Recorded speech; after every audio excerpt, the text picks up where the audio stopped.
All right, peace and blessings. Hold on, I got an echo. I gotta go find where this echo is coming from real quick.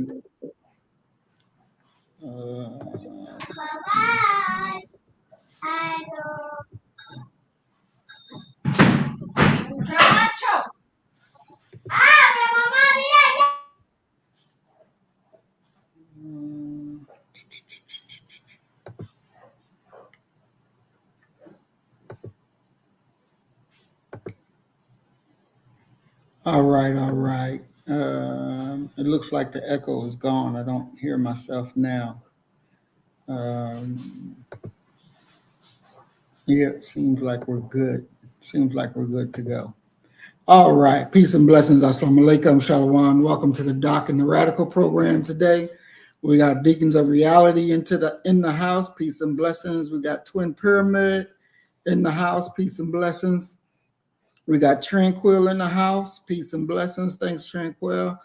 Let me know that the echo is gone. All right. And we have with us, of course, Doc, and we have a guest today with us today, Brother Isaiah, who will stay on topic.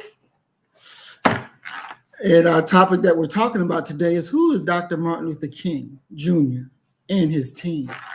I want to welcome Mayette to the program. Peace and blessings. Welcome. Yes, we are live and we are in effect. So we're going to be talking about Martin Luther King, his team, and what effects have they had on us as a people? What effects have they had on the United States of America, as a country itself?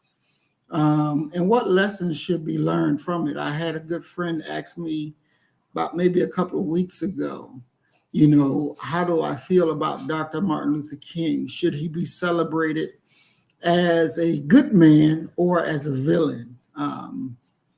And so I thought that this would be a really, really good topic that we should be able to get in and to chop it up and come out with some good information and some good direction on, this great man, Dr. Martin Luther King.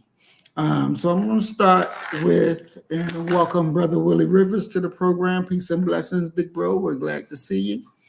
So, Doc, in your estimation of Dr. Martin Luther King Jr., who was he to you? And, did he have any effects on your life?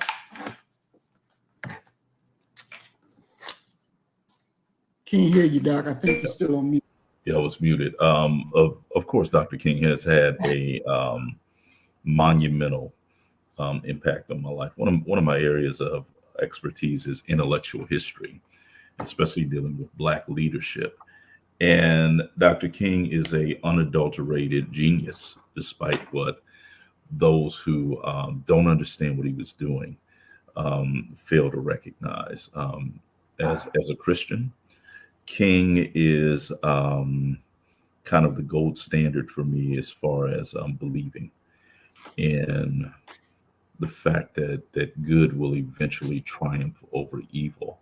So King is right there with Malcolm. He's right there with Huey, Eldridge.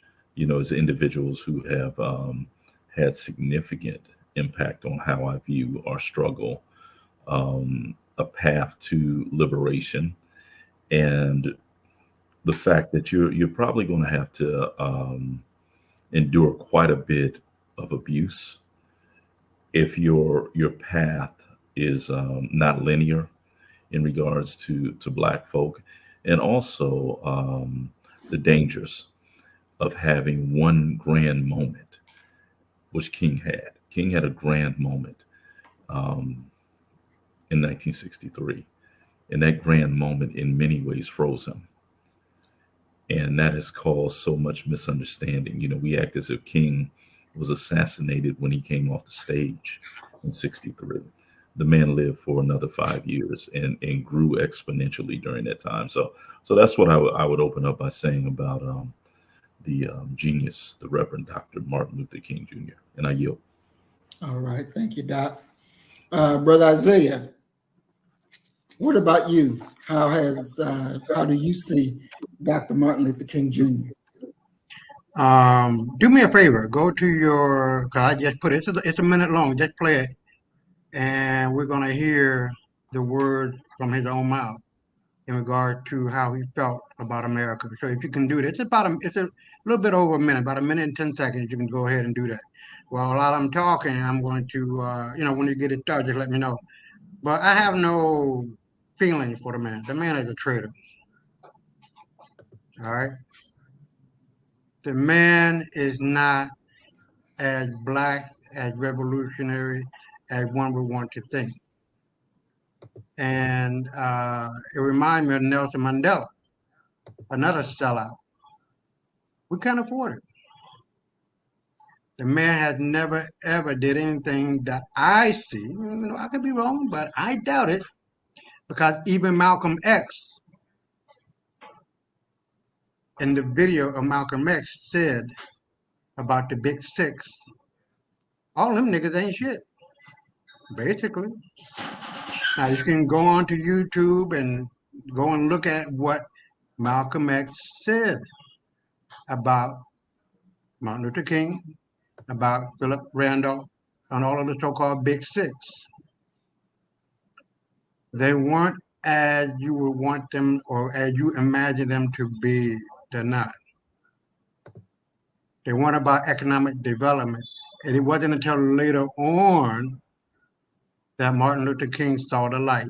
And are you ready for that video? Yes, I am.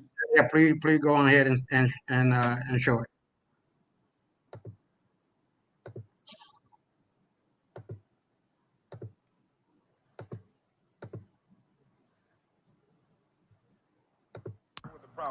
At the very same time that America refused to give the Negro any land, through an act of Congress, our government was giving away millions of acres of land in the West and the East, which meant that it was willing to undergird its place in Europe with an economic power.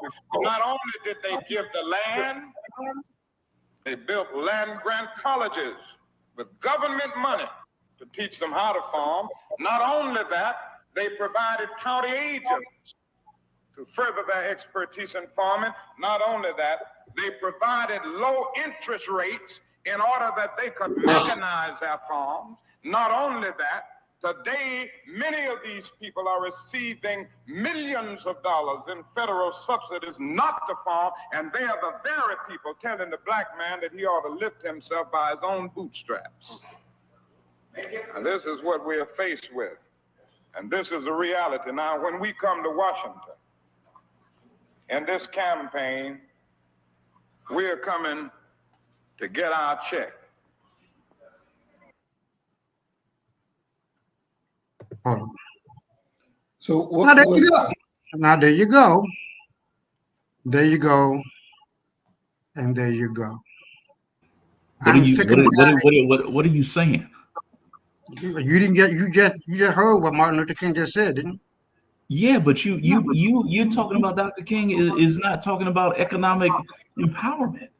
You're talking your evidence is not supporting what it is that you said. It's actually working. How is that not suffice to say he didn't do what he said he did? This is later on. This is not in the early movement of the movement, which should not have ever taken place, Doctor. But you don't understand that still I understand. It's nonsensical. What you're saying is nonsensical. I can't sit here on this show. I can't sit here on this show and allow you to do that. okay? Because that's nonsensical. It's illogical. You can't on the one hand say one thing, present some evidence that doesn't support what it is that you're actually saying, and then say, there you hear it. You're working against yourself if you're dealing in the realm of logic. And we have to deal with logic. We just can't be up here rhetorically saying things. You know, the attack that you just issued upon Asa Philip Randolph. Asa Philip Randolph is a labor leader. It's Asa Philip Randolph that holds FDR to task, forcing FDR to issue Executive Order 8802, banning discrimination in the wartime industries. It's A. Philip Randolph who calls for the initial March on Washington, the March on Washington movement in 1941 that's aimed at jobs. That's economics. The March in 63, organized and called by Asa Philip Randolph. It's about jobs. It's about economics. Come on, man. Come on. I've sat here a long time and listened to this, man. No, not on this show. No.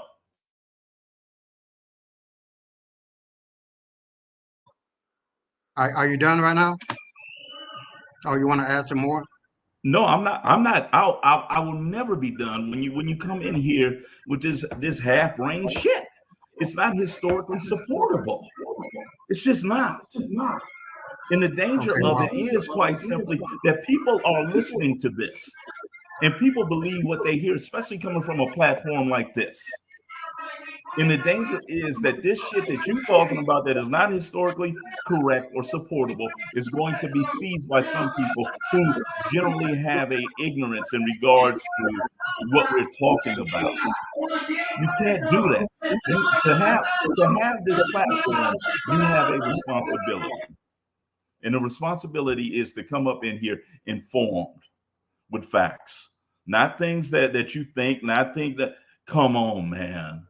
Come on. I'm about 5 seconds from just hitting the plug and leaving. And this ain't the first time we've had this.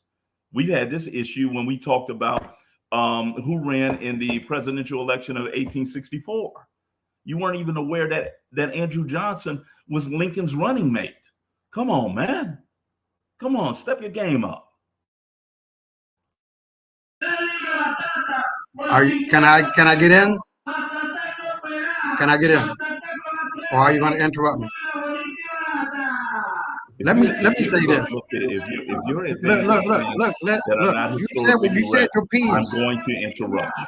Bro, you said your piece. Now let me put some fire under the pot to cook what needs to be cooked. Look here. Just address Brother Maurice. But you interrupted me. I did not interrupt you, Doc.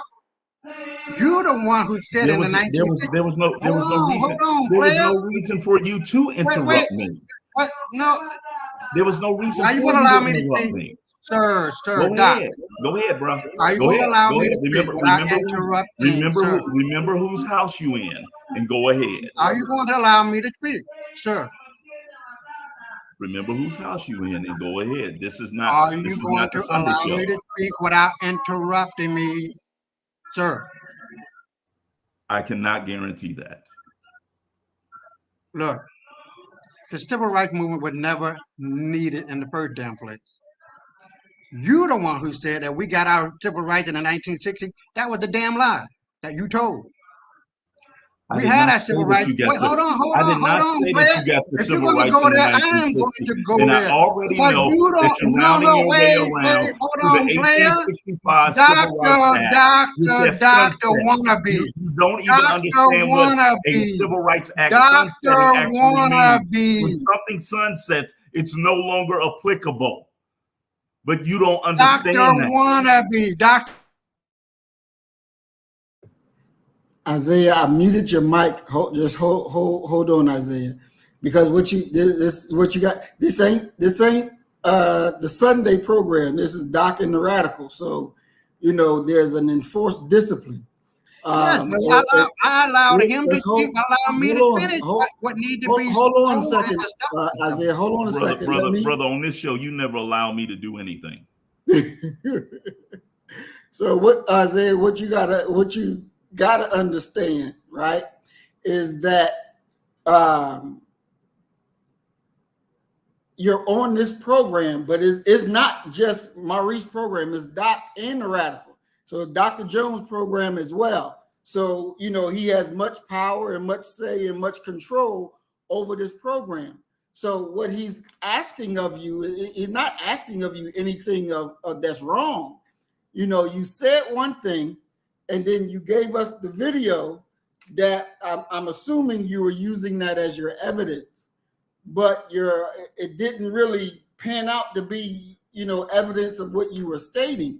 So, Brother, I'm not allowed to say and fill in the gaps. So allow me to do that without being interrupted. Okay, but hold on. Let me lay it out for you, because I'm gonna let you go ahead.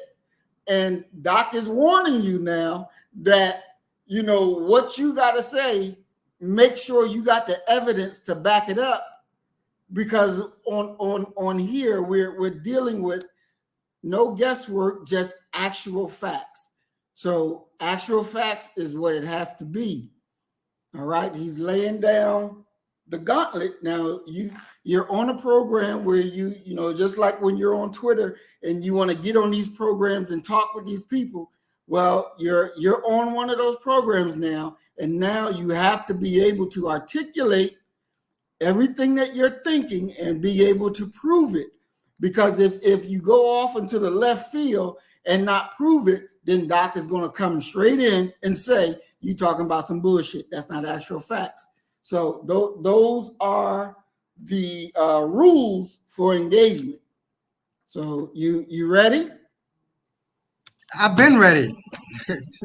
Okay, go ahead. Doctor, let me ask you something. Was the civil rights movement necessary? Yes or no? No, what are you asking me, man? Was the Go civil ahead. rights movement necessary? Yes or no?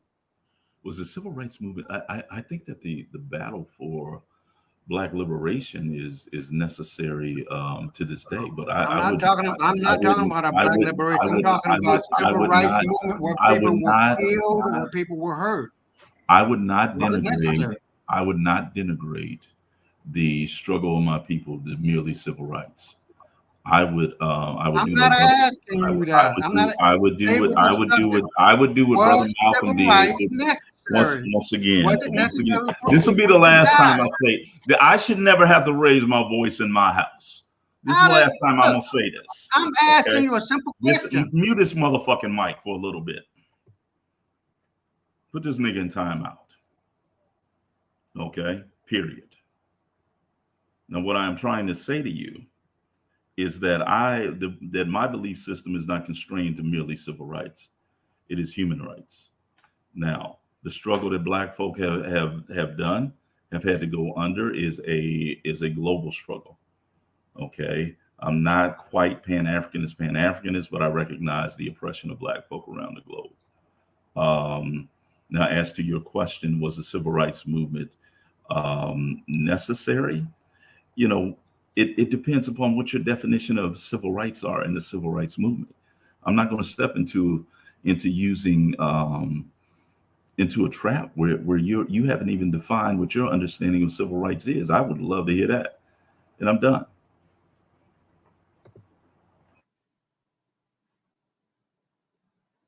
Isaiah? What you are saying that the civil rights movement was necessary? Is that correct? In the 1960s? Am I following you correctly? Yes or no? What did I just say that would give you the impression that I said that? What I asked you is a simple question. Define what your understanding of the civil rights. Don't ask me a question after I gave you one. I am asking you a question. Once again, don't forget what you asked. Answer the question. All I'm asking for is a definition. It's the equivalent, and I'll tell you why I'm asking you for a definition. It's the equivalent of when I was up on a stage and people begin to talk about the Holocaust, I stop them. And I say, which Holocaust are you talking about? I know that they're talking about the Jewish Holocaust, but I want to be clear as to what it is that they're talking about. So when you throw out a term as large as the civil rights movement, and you're trying to create a periodization of the civil rights movement, I need to know what you're talking about so that I can answer it. That's why I have to ask you a question. Because otherwise, if we're not dealing with definitions, then we just up here bullshitting. I can't just talk about Islam without talking about, am I talking about Sunni, Shia, Nation of Islam? We got to be specific in our language, man. And I yield. So, Brother Isaiah defined Okay. civil rights. I'm going to assume, yeah. I don't want to wait too much time, but I'm going to No, assume. no. We're not going to assume anything. No. You have time. Bro, you're not, We're 20 minutes into a 2-hour show. You got 100 minutes if you need it to define what it is you're actually talking about.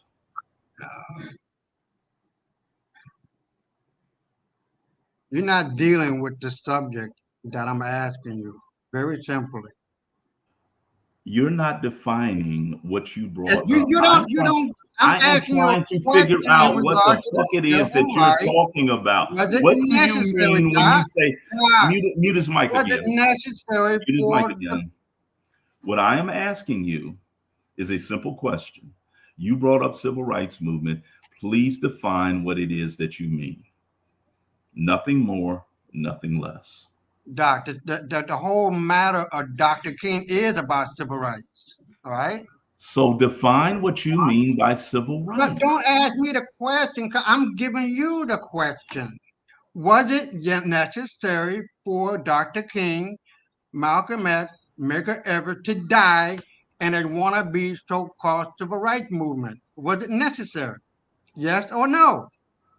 Once again, if you're not going to answer the definition I'm going of to what you assume you're mean going to say yes. by Look, civil rights we got our movement, civil rights in 1860, not the 1860, where you're going to talk about the civil rights. Do you know? Let me ask you a question.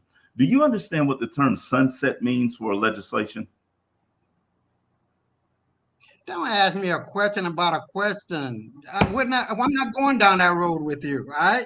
I asked you a simple ass question. Admit to You're the going people all that around the admit. question. Can you do can't this? answer it, Can you do gave this? a Can you do false this? narrative Can you do about this black solid? people getting Can their you civil do rights this in the solid?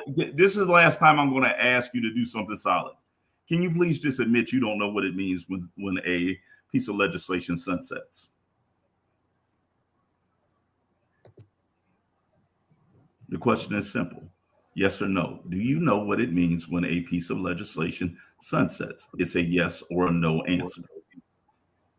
Are you going to answer my question? Is a yes or no answer, sir? Are you going to answer my question? Don't get all hefty about it. If you do not know what it means, let me explain this. Mute his mic, because this is crucial. What it means when a piece of legislation sunsets, like a Civil Rights Act. I don't care if you're talking about the 1865, 1866, 1864 Civil Rights Act, or the 1964 Civil Rights signed by LBJ, 1965 Voting Rights Act. One of the reasons why you continue to see a repetition of acts is that acts expire. It's the reason why we're talking about the Voting Rights Act expiring and needing to be renewed. After a certain period of time that is written into the act, it is no longer valid.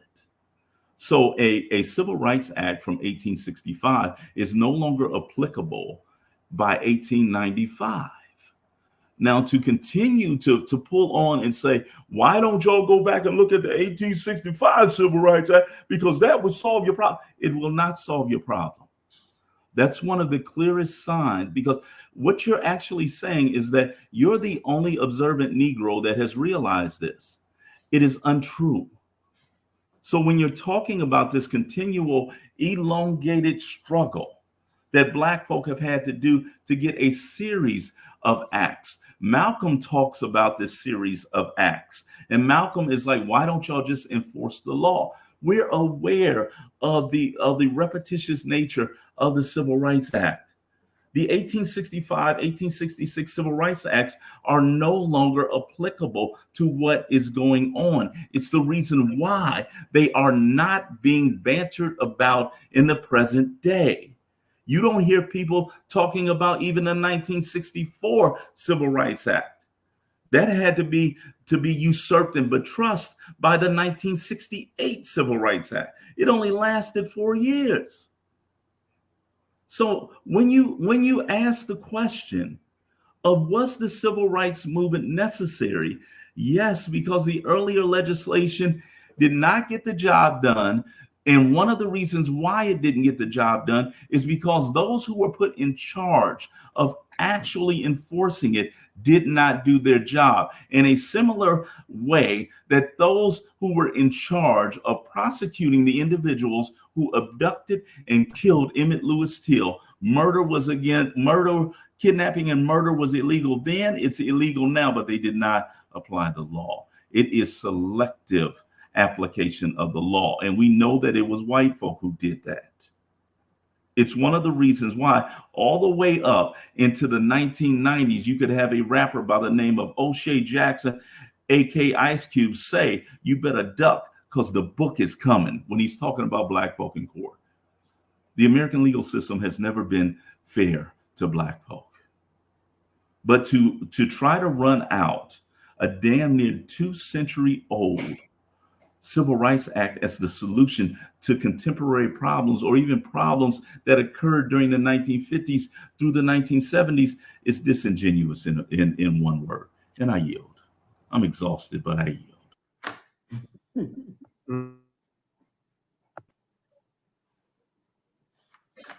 Isaiah, it's on you. I'm going to say this, whether you want to believe it or not. The 1860 Civil Rights Act was never, ever repealed or nullified. If that were the case, doctor, then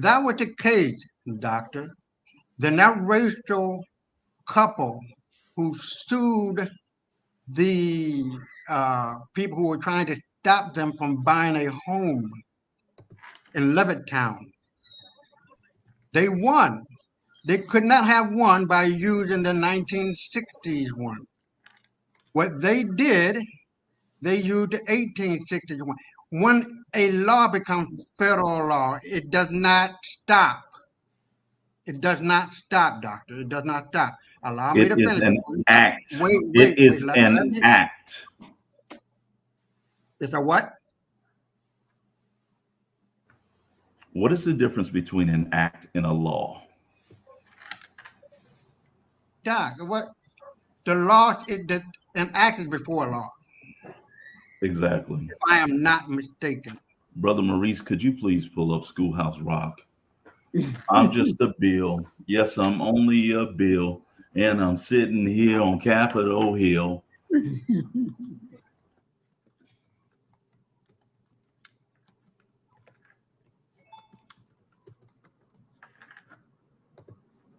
Are you saying to me that the 1860, when it's only an act, was never enforced into a law? Listen, man, go ahead with what you're talking about. No. And I want to hear it. Go ahead. I want to hear what you got. If that was the case, doctor, they could and would have used the one in the 1960s, this interracial couple, to buy a home. They did not use that. They used the one in the 1860s, and they won. Brian Allen, he didn't use the one in the 1960s. He used the one in the 1860s. Okay. What does this have to do with Dr. King? We're here to talk about King on MLK Day. See, but you're going off into something else. No. I'm trying to get us refocused on this. Who's Dr. Martin Luther King Jr. and his team? That's what we're here to talk about. The civil rights movement was never necessary. The civil rights movement was never necessary, doctor. People died for nothing, doctor. Okay.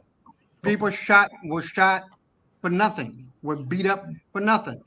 Anything that is repugnant to the Constitution is automatically unconstitutional. It has no basis. And from what I'm hearing, from what you just said, it's being redone. Who is redoing it? White folks? For the benefit of black folks? Is that what you're leading to? We are depending. If I am hearing you correctly, you are saying that who signed the 1964 Civil Rights Act and 1965 Voting Rights Act? I beg your pardon? Who signed the 1964 Civil Rights Act and the 1965 Voting Rights Act? Who did it? Who signed the 1964 Civil Rights Act and the 1965 Voting Rights Act? I am going to say it couldn't have been Lyndon Baines Johnson. It was But I'm Lyndon leaning Baines Johnson. No. Hey, it was Lyndon Baines Johnson. Okay. Name me an act that before Obama became president that a non-white person signed. Oh, I don't know what that is. Tell me what it is. Only presidents are signing acts, bro. Okay, but tell me what it is. Tell you What act? What the fuck is you talking about? Tell me what Obama signed or whatever that you were talking about. The question that I just asked you, you said quite simply, did white folks sign it? This was my way of saying to you, yeah, white folks signed it. Because only white folks are signing acts before Obama. No, then you're taking it all off the map. I'm not saying that white folks signed it. I'm saying that white folks are behind it that allow it to go. Only a president can sign a fucking act, man. Hold on. You ain't got to cuss. What are you Only cussing a president can sign. I have to cuss because this is a basic fact. Why are you cussing? This is a basic fact. We shouldn't be here arguing about who can sign an act. That's ridiculous. Wait, hold on, bro. If anybody is running Obama, it's white folks. I wasn't talking about Obama. Then what are you talking about? No, explain it, because I'm getting one thing from one word of yours, and you're saying something different. I want to understand it. Every now and then, this so-called Civil Rights Act that we have, the right to vote, the right to be citizens, or whatever else, it's coming from white people, coming from the government itself. It got to be coming from the government, right? Who can sign an act in America?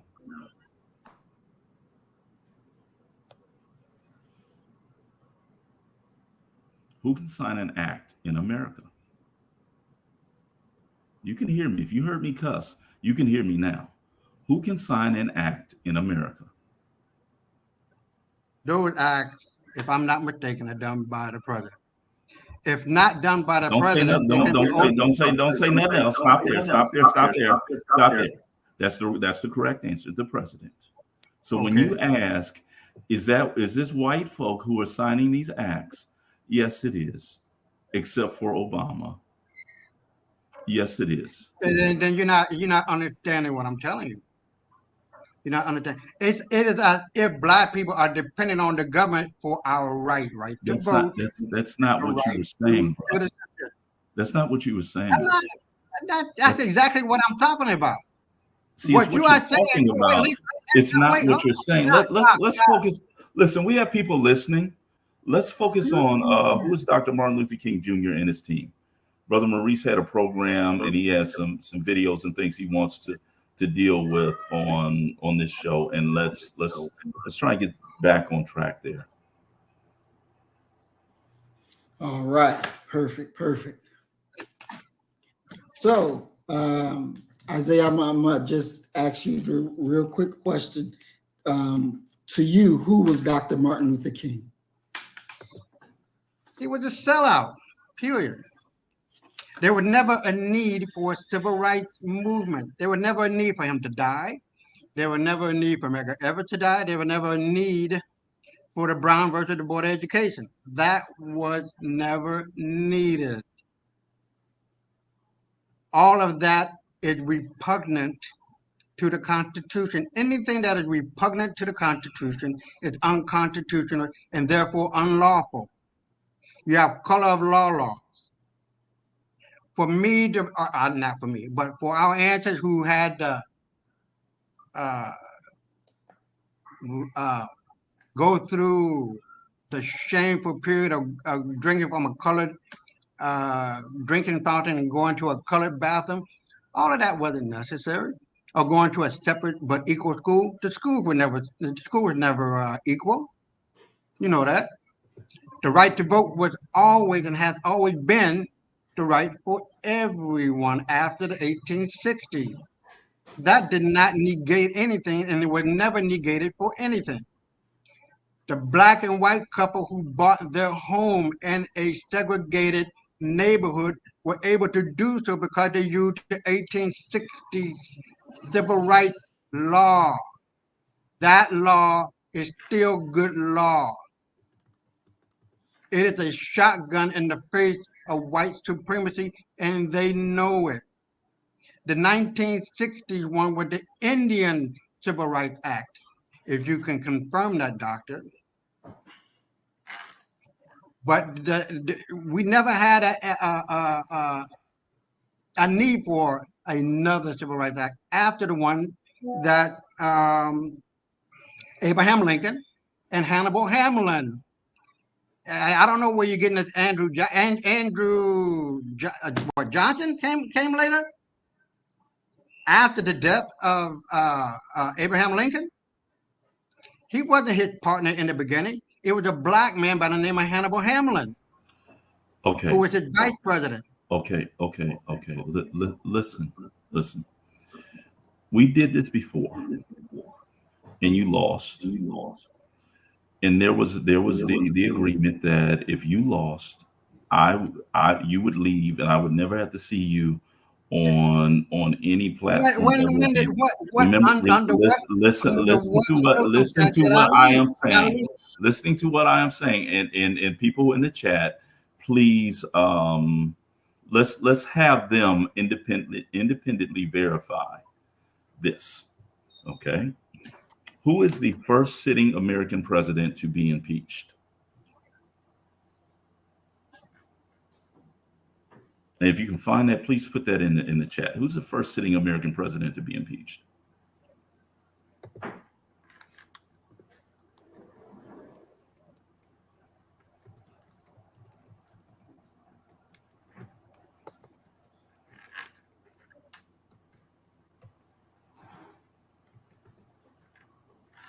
No, it's not Clinton.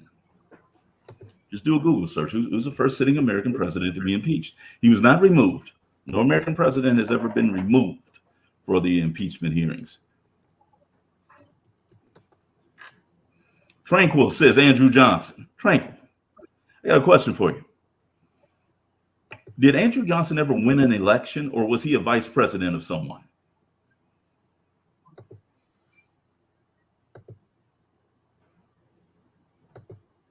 Give you a hint. He was on a ticket in 1864, the Republican Party.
Tranquil.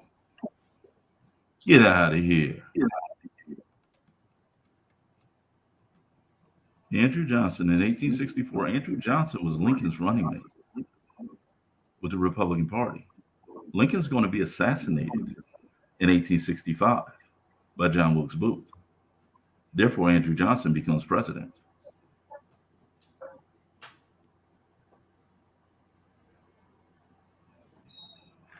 What you're not understanding is that Lincoln switched presidential running mates between 1860 and 1864 because he was trying to heal the Union, trying to prove to the South that he was for the entire Union. And so he ran with a gentleman by the name of Andrew Johnson, who happened to be of the opposite political party. He was a Democrat. Lincoln was a Republican. And that's the thing that I'm talking about when I talk about spewing things here. You can't just say shit that is not factual. Andrew Johnson is the first sitting American president to be impeached by the radical Republican wing of the Republican Party. There's a lot more that goes into this, and you can't sit in here and be a theoretician and to talk about, well, if they had just used this act, then those white folk wasn't going for that shit. It's the reason why Medgar Evers had to be killed. It's why King was assassinated. It's why Malcolm was killed. King's entire strategy. Many people look at nonviolent civil disobedience as being one where you just go out and get your ass whooped. No, what King was actually doing was allowing a light to be shined on Southern racial bigotry that showed the world what is going on to this very day, that regardless of what the law says, regardless of what the U.S. Constitution says, white folk don't give a fuck about it unless it is benefiting them. Their position to us is quite simply, yeah, we know what it says, but make us apply it to you, nigga. That's why that activism was necessary.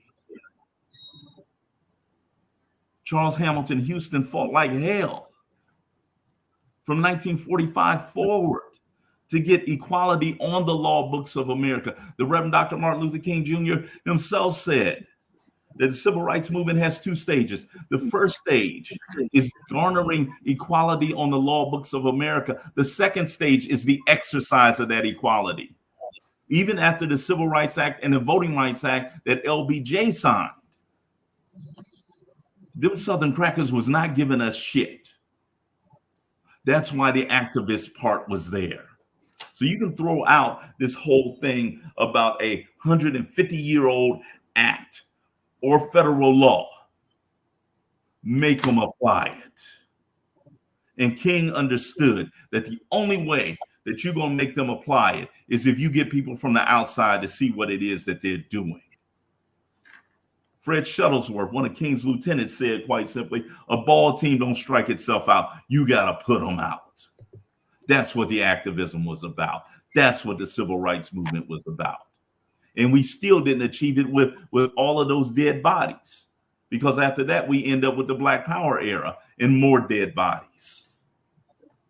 This is still connected to Trayvon Martin, to Tamir Rice.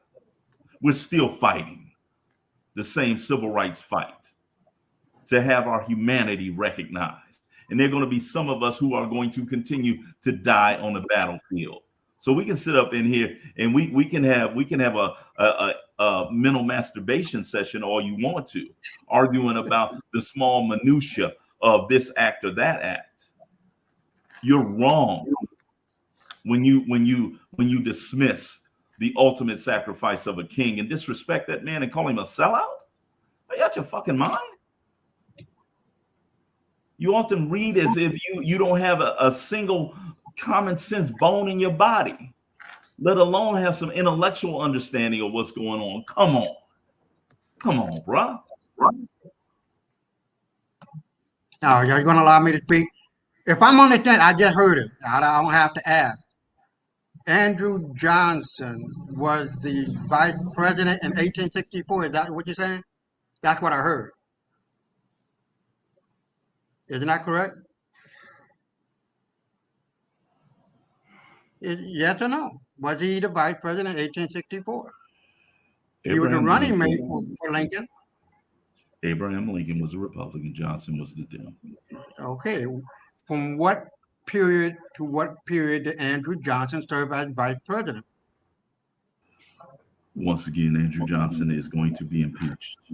He's the first sitting American president to be Okay, impeached. but from what I'm understanding, you this- just said he was in this- 1864, right? The election is in 1864. The term begins in 1865. As with all presidential elections, do you remember the transfer of power between Obama and Trump? You don't win one day and go in the next day. Oh, of course. The presidential election is usually in the fall. The new president will typically go in there slightly after the new year. So by 1865, Lincoln is still president for the Republican Party. Andrew Johnson is his vice president. Okay. Lincoln is going to be killed in April of 1865. Andrew Johnson will ascend to the presidency. It's where the phrase, the South will rise again, comes from, because these Southern crackers now realize that they have a Democrat who is in charge of the nation.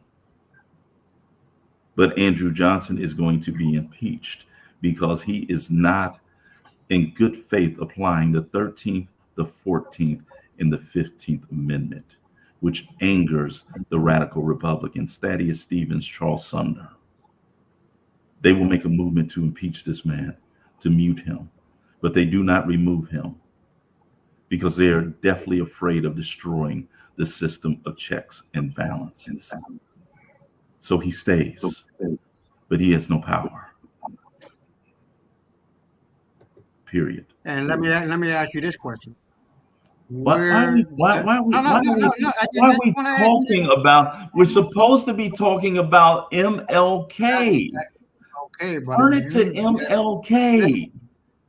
This is Martin Luther King's one day. Let's talk about King. When it's Malcolm's day, we talk about Malcolm. You're never going to get a moment of gotcha with me, man. Let me ask you one question, Doc. Where does Hannibal Hamlin fit in? Hannibal Hamlin was never in it. Questions. Let's deal with MLK. I'm not answering no questions on no ancillary bullshit. Okay. Okay. Hannibal Hamlin, according to Google, was the 15th vice president of the United States from 1861 to 1865. It doesn't mention anything about Andrew Johnson. Andrew Johnson came later, sir. Do you not understand that Lincoln won twice? Lincoln wins twice. He's a two-term president. And I just told you, he drops the first vice president in favor of Andrew Johnson because he's trying to send a message to the seceding South that I'm not out to get you. So he drops his original running mate in favor of Andrew Johnson. The election is 1864. They go in 1865. It still holds true with the historical narrative that Hannibal could have been with Lincoln from 1861, and their term would officially end in January of 1865. Both of these things are correct. Both of these things are correct.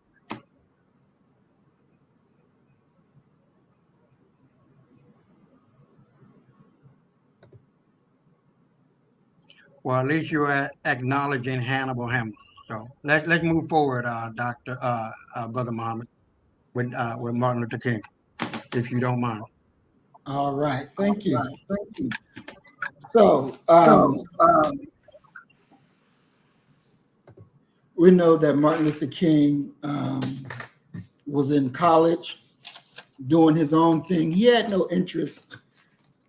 I believe I can say this correctly, and if I'm wrong, Doc can correct it, but he didn't really have an interest in doing anything other than going to school, being with the girl that he liked, and coming home to be a preacher. But in his early years, he was in a relationship, or in maybe not being an actual relationship, but was, I would say, had a liking for a Caucasian girl. Now, I don't know, because for him coming from the South, and I know his daddy was not going to be very pleased with that, but it was something within Dr. King that was like, well, you know, she white, so what? It don't really matter. You know, she's a different kind of white person. Doc, what's the actual facts with him and the white girl, the waitress? Because they're opening up. They got a house up here in New Jersey where they said that Dr. King was living during the time that he was either in the relationship with her or getting to know her, however, that they're going to fix up and make a museum out of. So what was the deal with that, him and the white girl? Man, I don't know. I don't study Dr. King's sexual politics. I know I've always heard rumor that there was a white girl that he was in love with, but I've never really paid any attention to that. Would I be surprised at that? Emphatically, no. You know, you got to remember who King is. You got to remember what the King name used to be in Atlanta, Georgia. It's royalty. And King is not just a PK squared. King is a PK cubed. King is a preacher. His daddy was a preacher, Daddy King. All of his uncles were preachers, and I want to say his grandfather was a preacher. It's the family business. That privilege gives you access to some things that an ordinary Negro wouldn't have, and I wouldn't be surprised that a white girl would be a part of that package that you're able to access.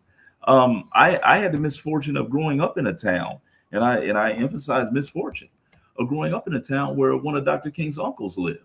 He was a pastor there, Dr. Joel King, you know. But as far as you know, I know the King was a good old dabbler, you know, with the women, and it's one of the reasons why his daddy told him to come home to Atlanta and not take that position at Ebenezer Baptist Church in Montgomery, Alabama, because he knew that King had a fatal flaw, and that fatal flaw is women.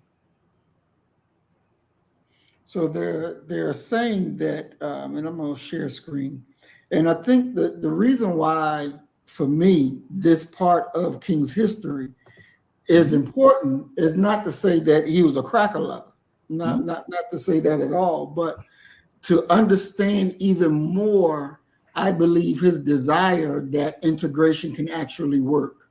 When you, because I really believe that was his core. He really believed that the two races could get along, could you know, make this American quote unquote dream what it's supposed to be. I believe he really believed that. You got to remember where King is coming from. King is coming from an unshakable belief in the triumph of good versus evil.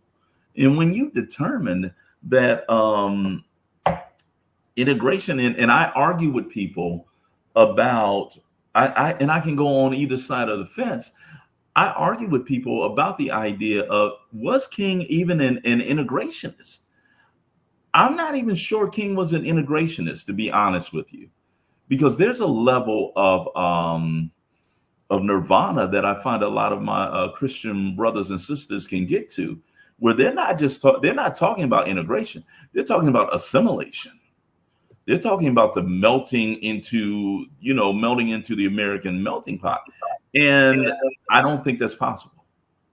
But I would not be surprised that King would feel that to be possible, you know, and to feel that the ultimate goal would be love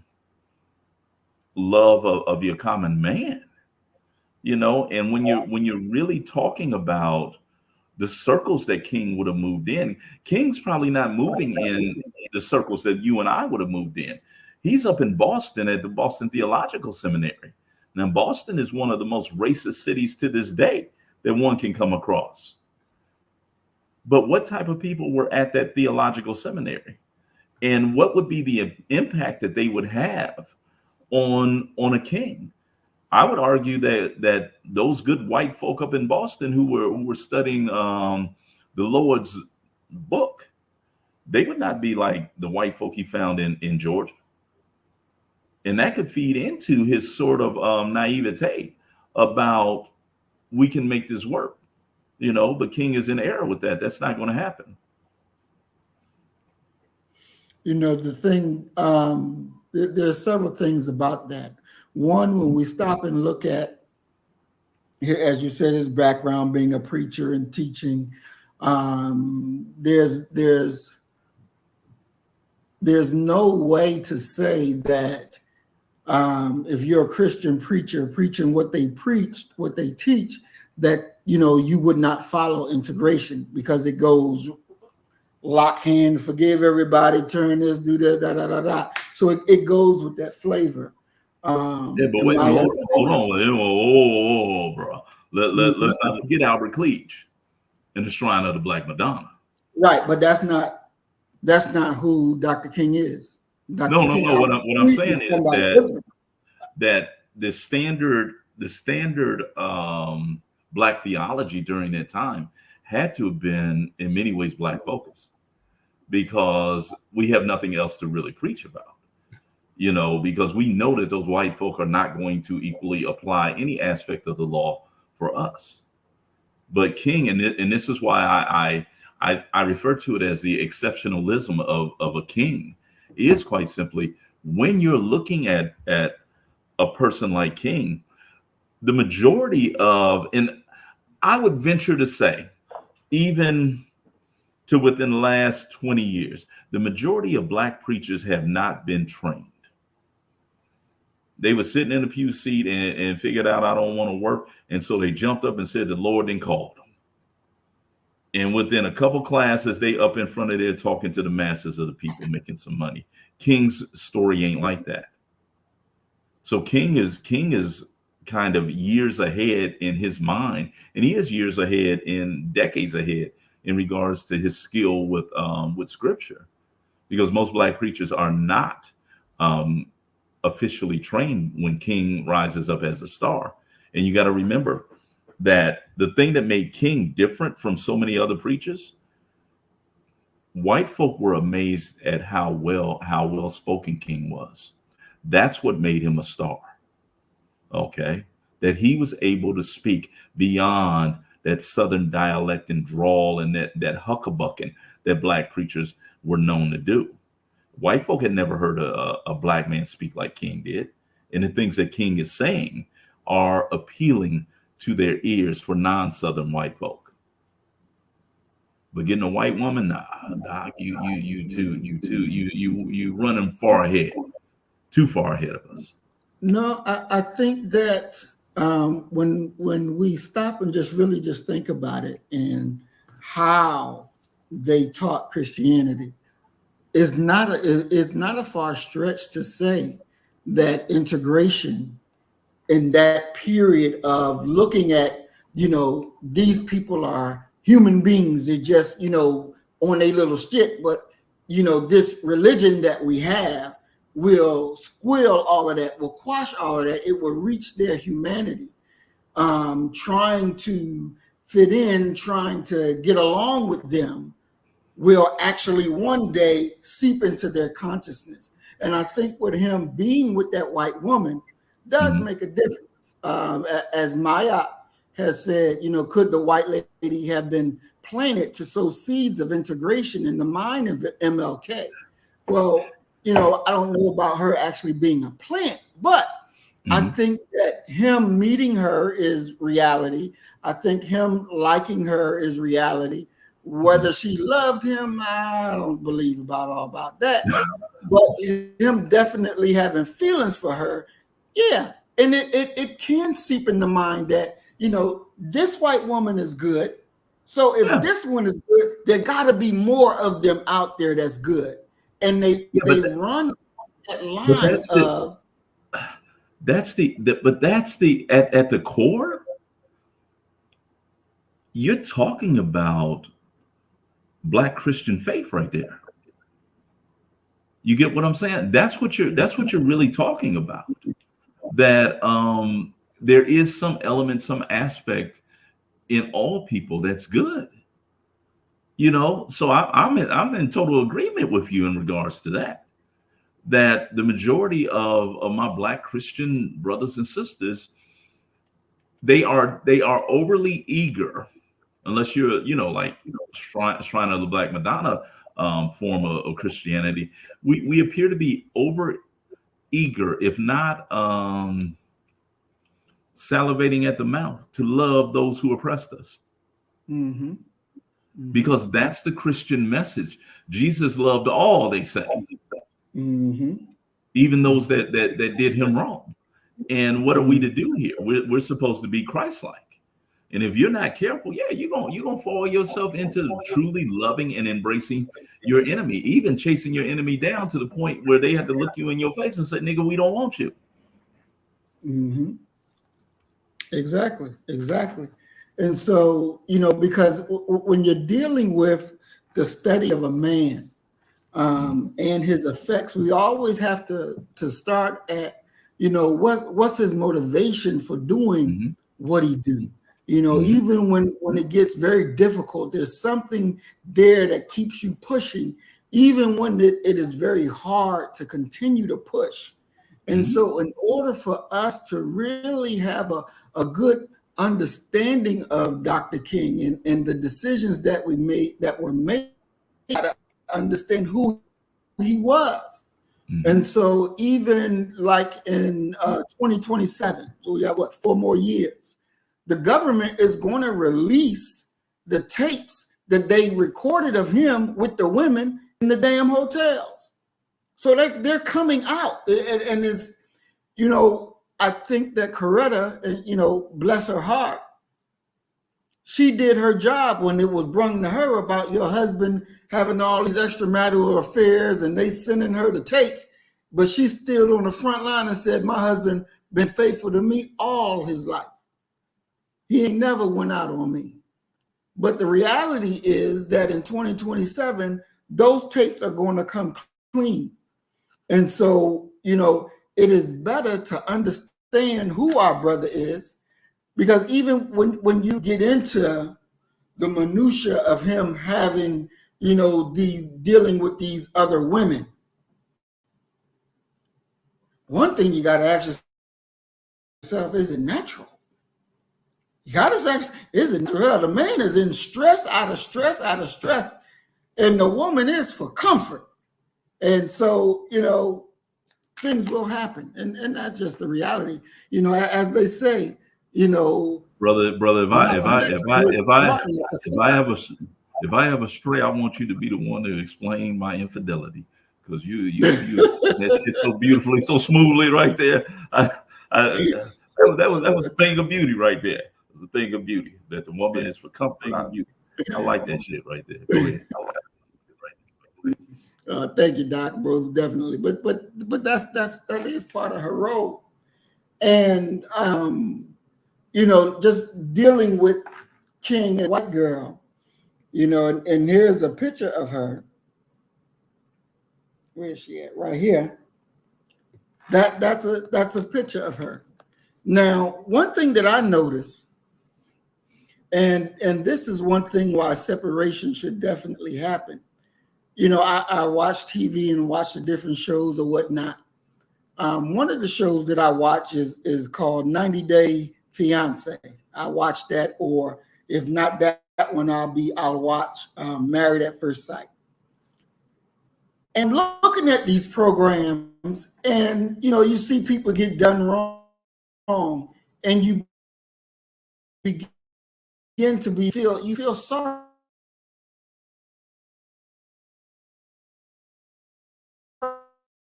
You be like, damn, that's fucked up. They're like, well, they will put you in a situation where you will be feeling sympathy for your enemy. And this is real. So you always got to stay on guard. And I believe that King having that softness, because Doc, as you had talked to us before, you said that, for Dr. King, he carried a gun, but he taught about nonviolence and not to fight back and all this other thing, but yet personally, he carried a weapon of his own, right?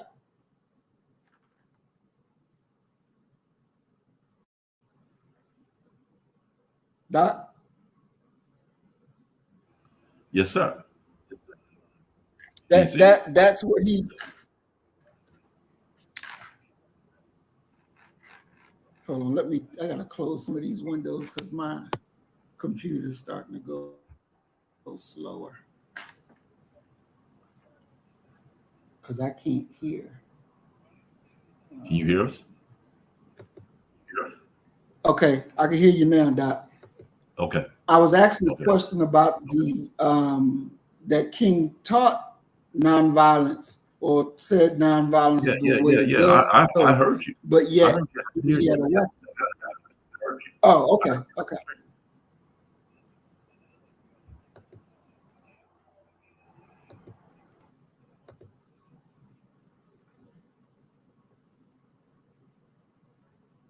Doc, I can hear you. Yeah, I mean, we can hear you. We can hear you. Okay, so I'm asking you about the weapon part. Yeah. Can you go into a little detail about that? Yeah, I mean, Dr. King, some of the people who were around him talked about his home being an arsenal. Saying that King had guns up in that home, and we know for sure that King carried a weapon on him, and why shouldn't he carry a weapon on him?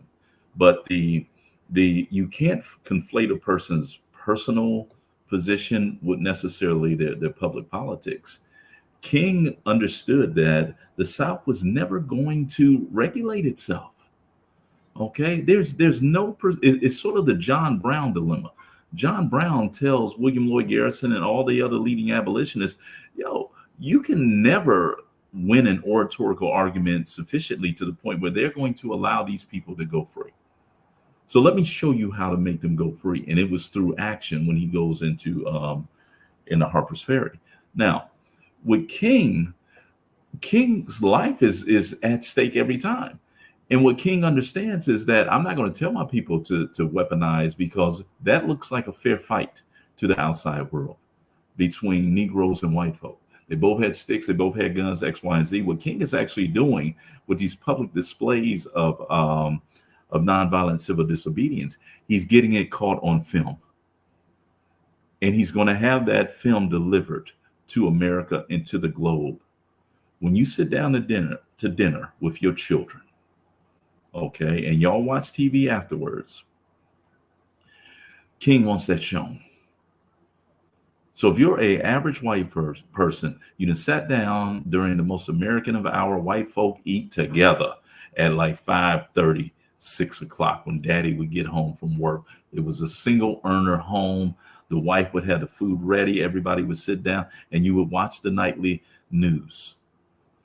And King is banking on white children to look at their parents and quite simply say, Daddy, why they beating those people?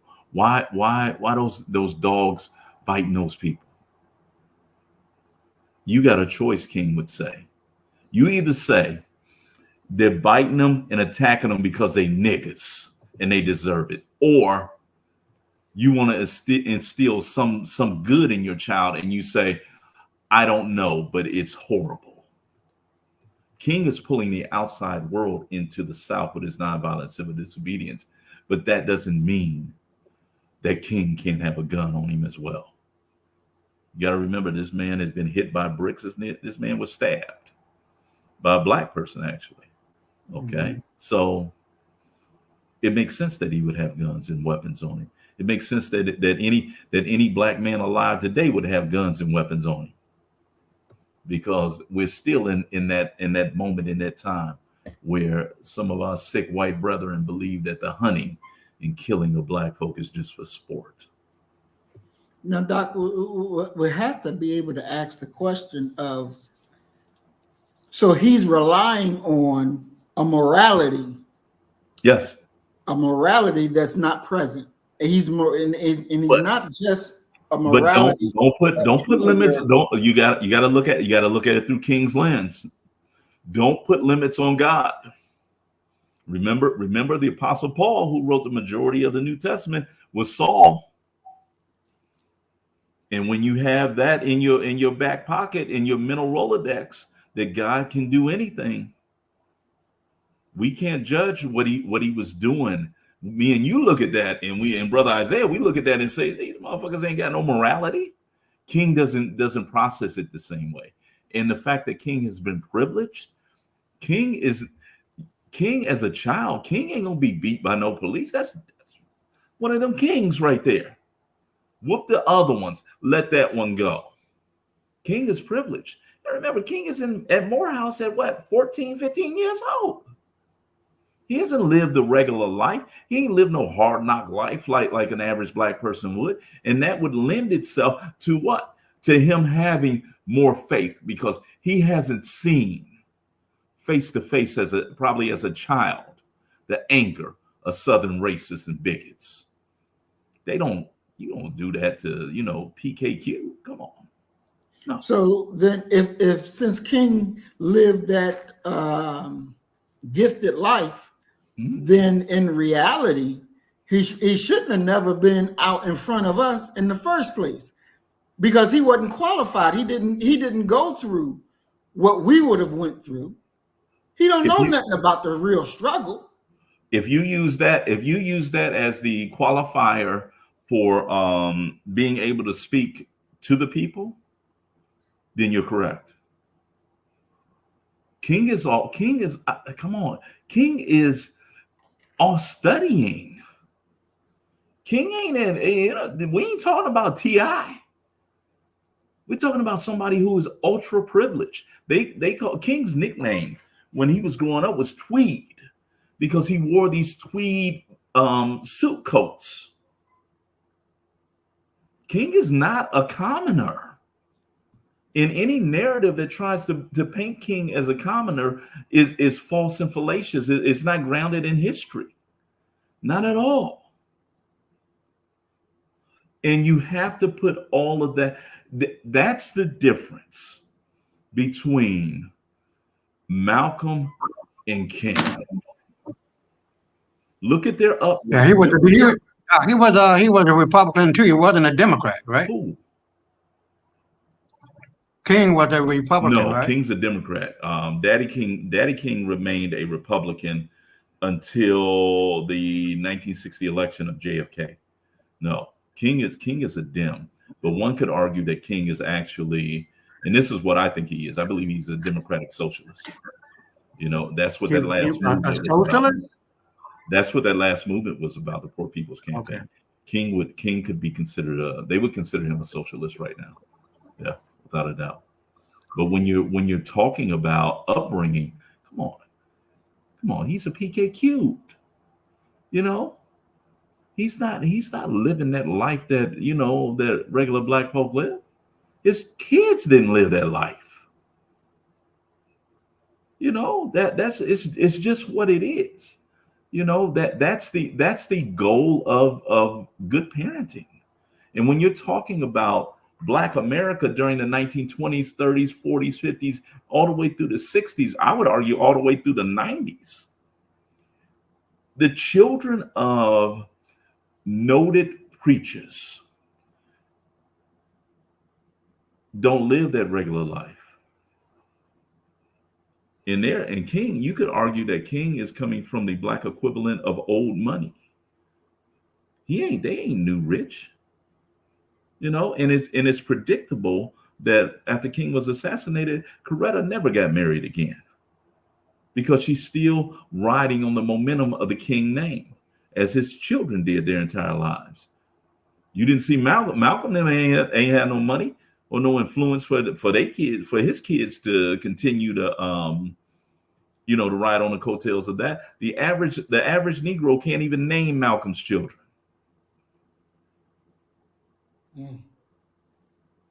But you can name Martin, Dexter, Bernice, Yolanda. It's a whole different level. So when they chose, because when they chose King to be, who's that?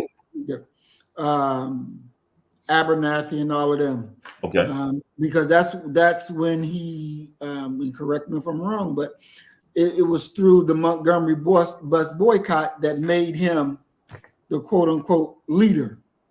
Well, I mean, you gotta remember that first off, There was a comedian who said this about Atlanta, Georgia. He said, you know what the biggest problem is with Atlanta? He said, you can start in downtown Atlanta, drive in any direction 20 minutes, and your black ass is now in Georgia. Atlanta is not Georgia. And I don't care who you ask. A person that just has to have a scant understanding of African American history to be able to answer this question. Name me the two most racist states in America. I would say Mississippi and Georgia. Okay, Mississippi and Georgia. Mississippi and Alabama. Okay, that's a different form of white down there. Okay, if Atlanta's not Georgia, Georgia's damn sure not Alabama or Mississippi, where they'll just kill you. It's the reason why Daddy King told Martin to come home and not to take that position at Montgomery. The way that King becomes the head of the movement in Montgomery, because King is new in Alabama. He's the newest preacher in Montgomery at that time. Okay. And you have this situation of, and this is once again why I call A. Philip Randolph the true father of the civil rights movement, of the modern civil rights movement. Rosa Parks is working for, she's the secretary for the state and local chapter of the NAACP, and also the state and local chapter of the Brotherhood of Sleeping Car Porters.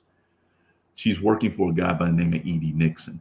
And E.D. Nixon works for the head of the national level of the Brotherhood of Sleeping Car Porters is Asa Philip Randolph. So Randolph's influence is right there as well. But they decide, and this is my argument about black women, okay, that if you want to blame somebody for the present plight of black America, blame black women, okay, because black America does not move without black women moving them, okay, and that's just what it is. Rosa's going to be arrested. It's going to be E.D. Nixon who makes the call that, yo, we want to use your case to challenge segregation on the buses. They call for a 1 day, and it's the women.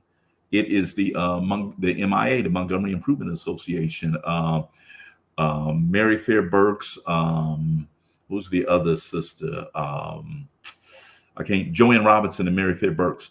They're going to blame black women alone. Yes, they're going to be the ones that they're already ready. Rosa is the proper person to challenge this with. Okay, because she's respected by the community. You got to remember the black church was the hub back then. And if you had any character flaws, they weren't going to rally behind you. So they call for a 1 day boycott. It's after that 1 day boycott that, ironically, they go to the hub of the black community. They go to the Hope Street Baptist Church, where they have kind of a revival to celebrate that 1 day. Now the question becomes, if a movement comes out of this, who's going to head it? Okay. You know, black preachers, you know them Negroes. They want to be in the front. They want to be talking. Just think about 15 Quanell X's, okay, trying to rush to the front. How is it possible that the newest cat became the head? Coretta Scott says this in an interview. She says, Martin said, well, if nobody else wants to serve, I guess I'll do it, which means everybody else passed on it. And one of those preachers, he used the analogy. He said, line all of us up. And they said, who step forward if you want to represent the people, blah, blah, blah, blah, blah, blah, blah. Everybody step back. Martin's stupid ass is the only one still standing there. Because they know that whoever is going to head this movement, which is a direct political and economic challenge to the existing status quo, they're going to kill their ass. It ain't surprising to any of them preachers when they bomb King's house. That's what they do in Montgomery. A euphemism for Birmingham was Bombingham. You know what's coming. King is too stupid to know what's coming. King didn't know what he was stepping into at all. And it's what Daddy King was talking about when Daddy King told his stupid ass, come home to Atlanta. You can learn to be a pastor under me. Because King is actually stepping into one of the most radical pulpits in the state of Alabama and doesn't even know it. Vernon Johns is a predecessor to who's the brother out of Chicago? Jeremiah Wright. Okay, they fired Vernon Johns. And if you've never been a part of a split black church, oh, you don't know what funky is. Christians get real funky. Okay, and Johns has half of the church supporting him. The other half, they fired Johns after a funeral because he didn't want to deliver a eulogy. Okay, one of the deacon's grandsons had been out in the street and had gotten his ass killed, and they wanted to have the church the service within the church, and John said emphatically no, he wasn't a member here. So they pulled rank and forced Johns to do it. This is the eulogy that people wrote that Johns delivered. He stomped down the middle of the aisle, looked down at the young man laying there dead in a casket, went into the pulpit and said, here before us lies a young man who ran the streets. He lived like a dog and he died like a dog. He begged somebody to slit his throat and somebody finally obliged him. God bless the dead and get the body out of here. That's who King's following. And King doesn't understand. And the people of Ebenezer, they did a beautiful remembrance book about King. And they said what Dr. King did not know is that on the first day that he was to deliver a sermon from that pulpit, half of them were going to get up and march out because they supported Johns. And the only reason they didn't is because they saw how young King looked. And they said, they went and got a baby.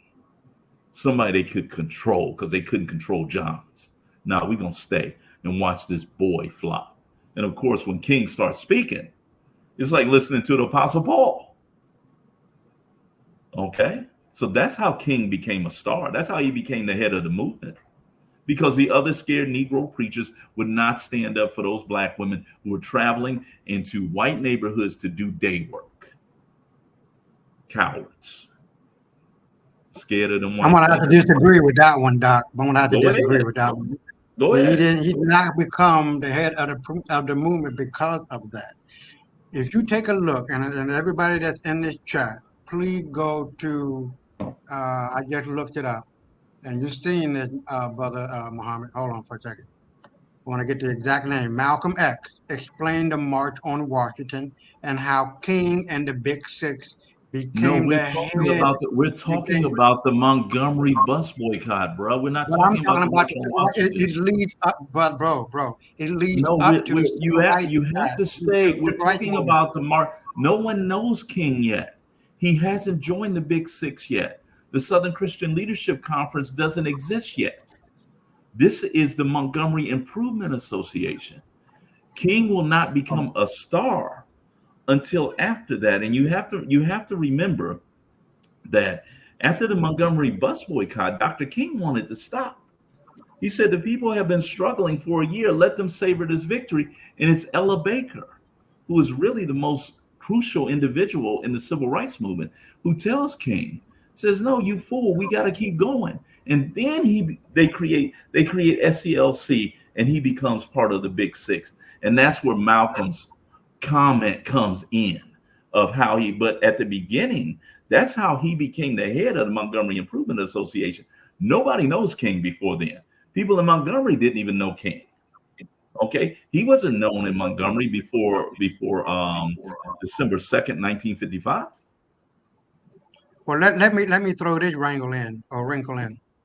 There was a woman, and you can confirm it or not, who had the opportunity to be the figurehead or to be the symbol of the burgeoning civil rights movement long before Rosa Parks.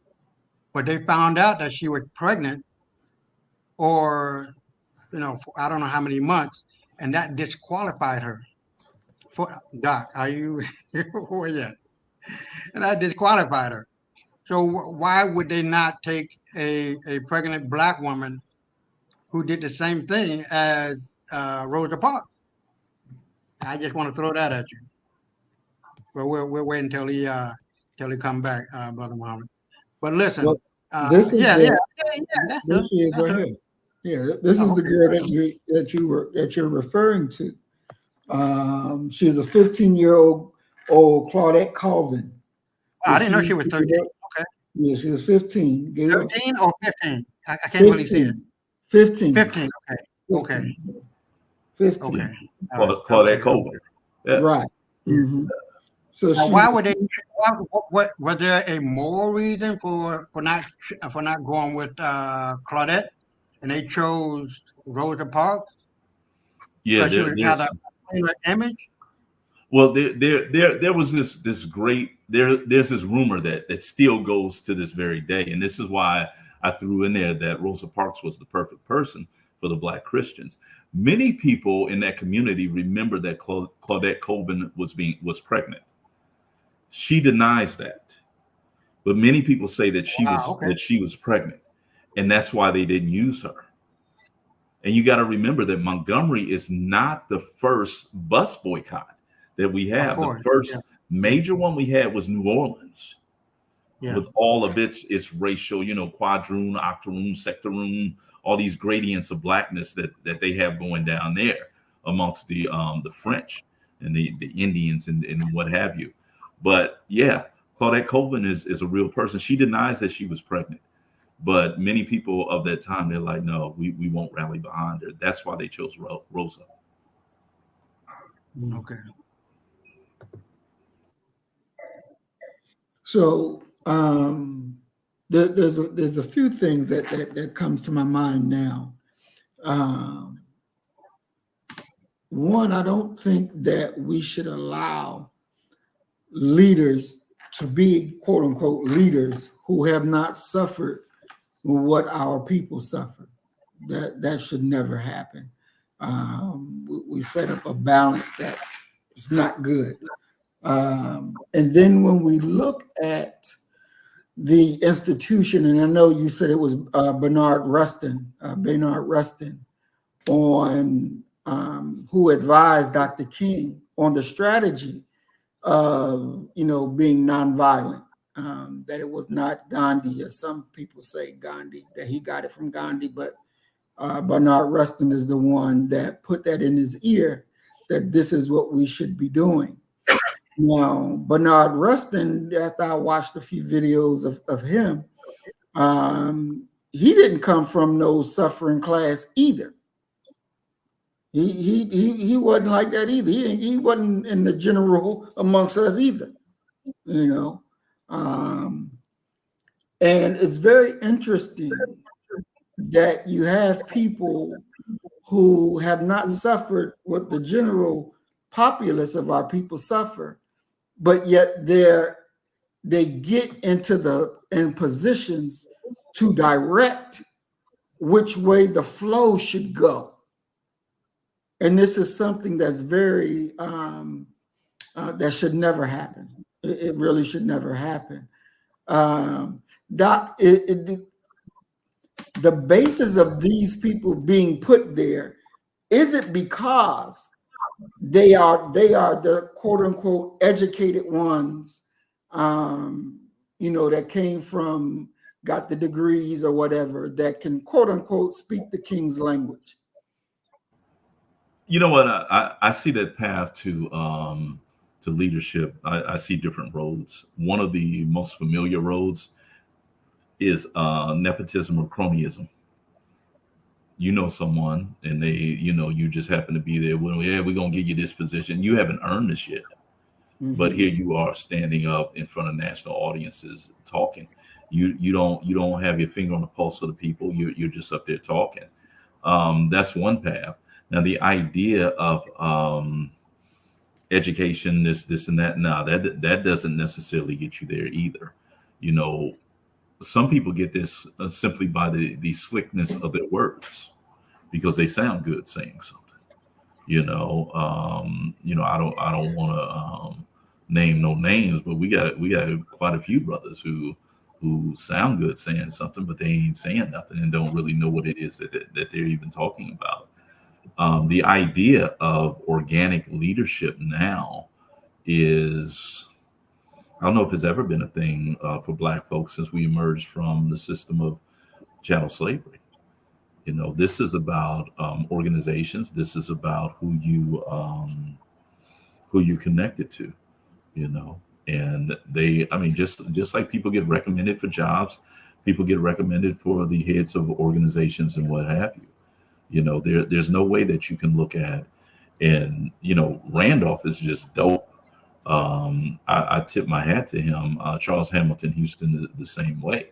But when you get to talking about figures like Andy Young, some of these civil rights icons, they didn't got the hook up. Look at Al Sharpton. Al Sharpton got the hook up. A lot of people get the hook up, and they become these so-called stars. But the majority of them are not from authentic Black backgrounds. Chairman Fred Hampton was one. Huey P. Newton was one. Assata Shakur is one, but it's rare. It's very rare. Dr. King is not one of those types of individuals. Malcolm was, but it's rare. Now, Doc, you come hard on Black women in your earlier announcement. You kind of threw them under the bus there. No, I did not. No, I did not. I did not. And if there, any Black women who are listening, if you disagree with me after I explain it, then you're just wrong. So you're trying to bring up a sore spot. What did I say? That Black women are to blame for the present state of Black America? Yes, sir. Okay, that's what I said. Now let me explain it. What I meant by that. Now I'm talking about the civil rights movement. I'm talking about the Montgomery bus boycott. I'm talking about the Black church. You can't have a service if Black women ain't there. There may be a man who is up there talking, but they didn't wrote out the programs, they didn't read the programs, they didn't proofread the programs. Black women are the engine behind every Black organization. You look at Ella Baker, she's the engine behind SCLC and even SNCC. Okay? So what I am saying is, and let's be clear on this, Black men by and large ain't never had their shit together at the level that Black women have had their shit together. It's been Black women who have kind of created these guardrails and these paths. Vicki Crawford wrote this great book, Trailblazers and Torchbearers. They're creating this path that Black men may be driving the car down, but they're definitely the engine. So now, what happens when the engine get messed up? The car don't fucking move no more. Black America ain't moving no more because the engine is fucked up. And that engine is, once again, Black women. So we are waiting on Black women to get their stuff together and stop trying to be as scatterbrained and mindless as Black men have been. Black men have had the luxury of doing that in leadership positions because they had Black women to stand in the gap for them and not press for what? Any publicity, any front going forward. They don't need publicity. They just want the job to be done. Those days are largely gone. Now Black women are saying we will be heard, such and such, such and such, such and such. Okay. And if pushed far enough, they will not only stop helping Black America, they will become an opponent of Black America. So that is why I say that Black women are the cause of Black America to this day. All right. Well, I'm gonna come back to some of the questions that we have in the chat. They get to when you talk about Black women, they get to talking. You know what I'm saying? Like Khaled said, we know the Black woman got something to say. The mother tongue, that's right. First teacher. Well, let's first look at this a short video about Ella Baker. Savannah, Friday, Macon, Sunday, Columbus. Until the killing of black men, black mothers' sons, becomes as important to the rest of the country as the killing of a white mother's son.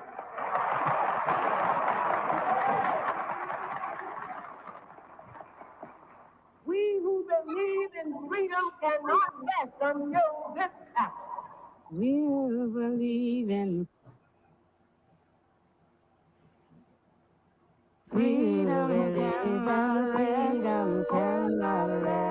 Freedom is a constant struggle. Many who participated in the civil rights movement of the 1960s took part alongside a woman named Ella Baker. Ella Baker's life is intertwined with the history of that movement. In the decades of the 1930s, 40s, 50s, and 60s, she worked with all of the well-known leaders. But mainly, she worked with unknown people.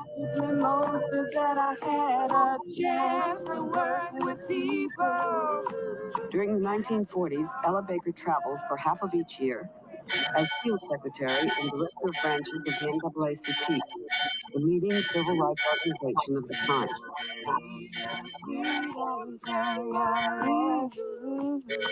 Ella Baker's task was to stimulate local campaigns and help build membership.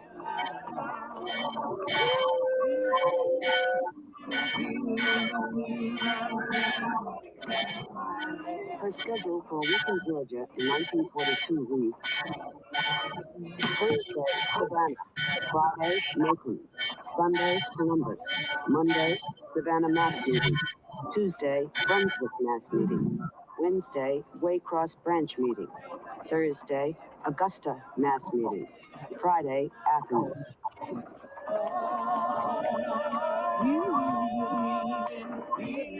She resigned from the staff of the NAACP in 1946 because she felt the organization was too bureaucratic.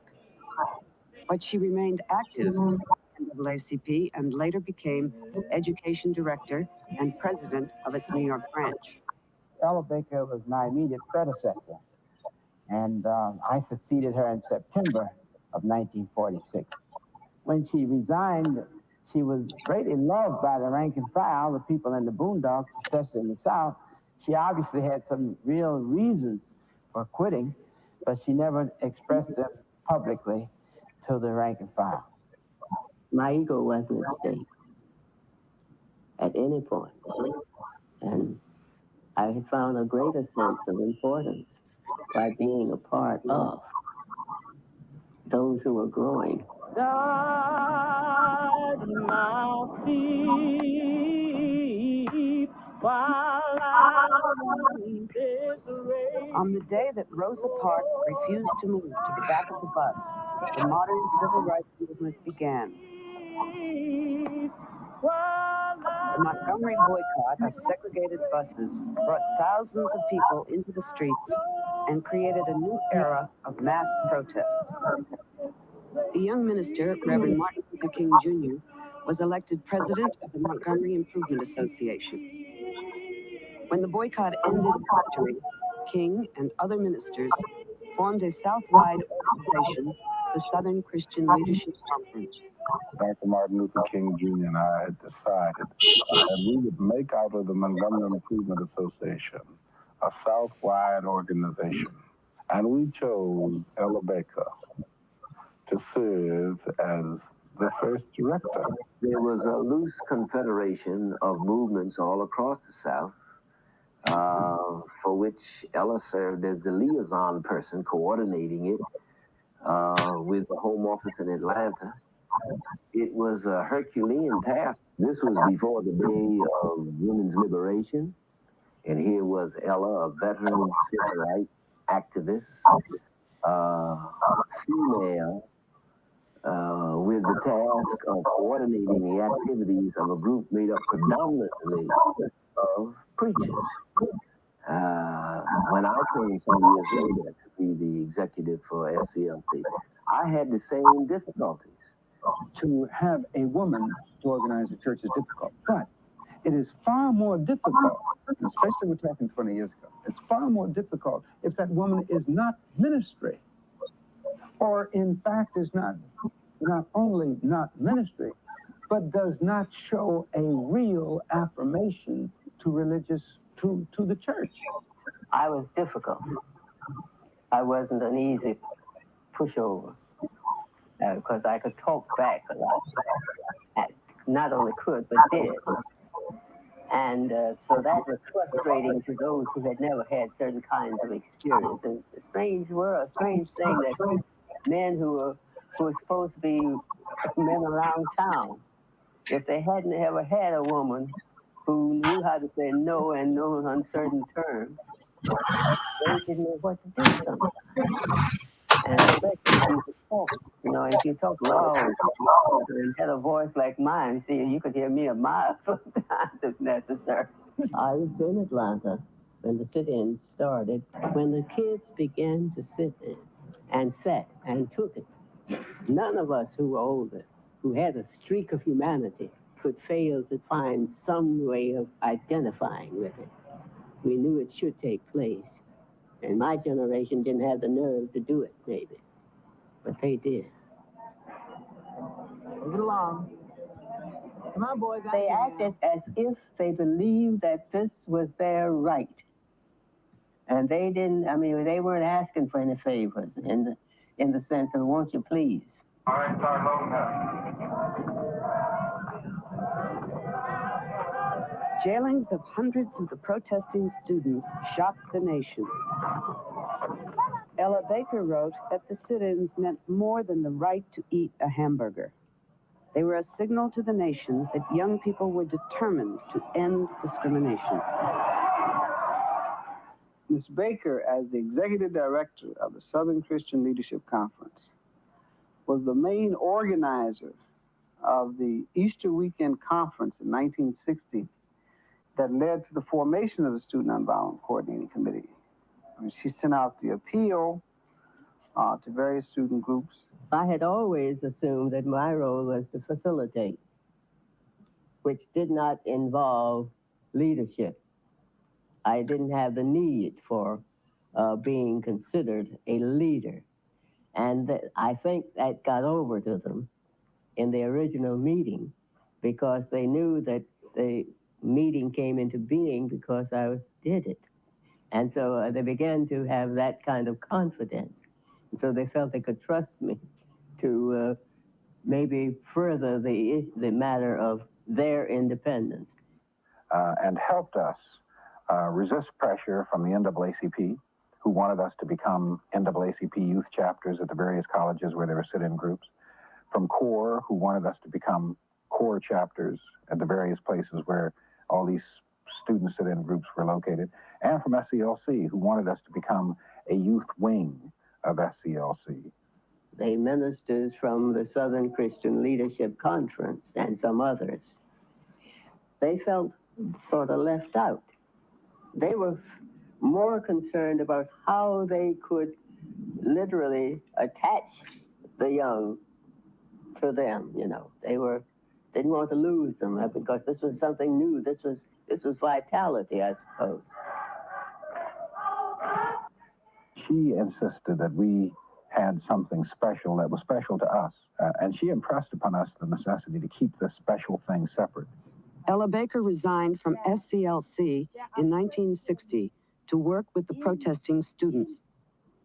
The most vivid memory of Ella Baker that I have is her sitting at these SNCC meetings, which ran for days. You don't measure them in hours, they ran in days, with a smoke mask over her nose, listening patiently to words and discussions she must have heard 1,000 times. Most of us can't be patient with ourselves. For someone else to be patient with us was probably one of the most important things that she was able to bring to SNCC as a group. Miss Baker knew who she was, she knew her role, she knew and understood the work and our mission, and she knew what she was doing. And somehow when, this cadre of folk got put together being, almost all male, that she saw herself being not respected for the executive role that she could play, for the programmatic role that she could play. To be accepted at that time among a bunch of preachers who were never used to any women in their inner councils. But remember, she was a peer of theirs. She was demanding equal time, and they were not ready for that. She was about raising hard questions outside of their normal ambit. And we ate it up. Friends, brothers, and sisters in the struggle for human dignity and freedom, I am here to represent the struggle that has gone on for 300 or more years, a struggle to be recognized as citizens in a country in which we were born. I have had about 40 or 50 years of struggle, ever since a little boy on the streets of Norfolk called me a nigger. I struck him back, and then I had to learn. I had to learn that hitting back with my fist one individual was not enough. It takes organization. It takes dedication. It takes the willingness to stand by and do what has to be done when it has to be done. You bet I did. And I told him I didn't like that. I don't think it's right. I would go to the meetings and say things. This is wrong. She's not the first. I'm on the bus with Claudette. She's the first. I think there's a lot of lies been told. A lot of lies were told. Margaret Johnson Birch, age 91, born in 1932.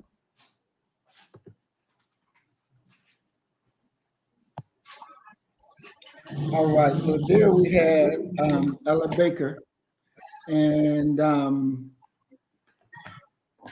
there had to be a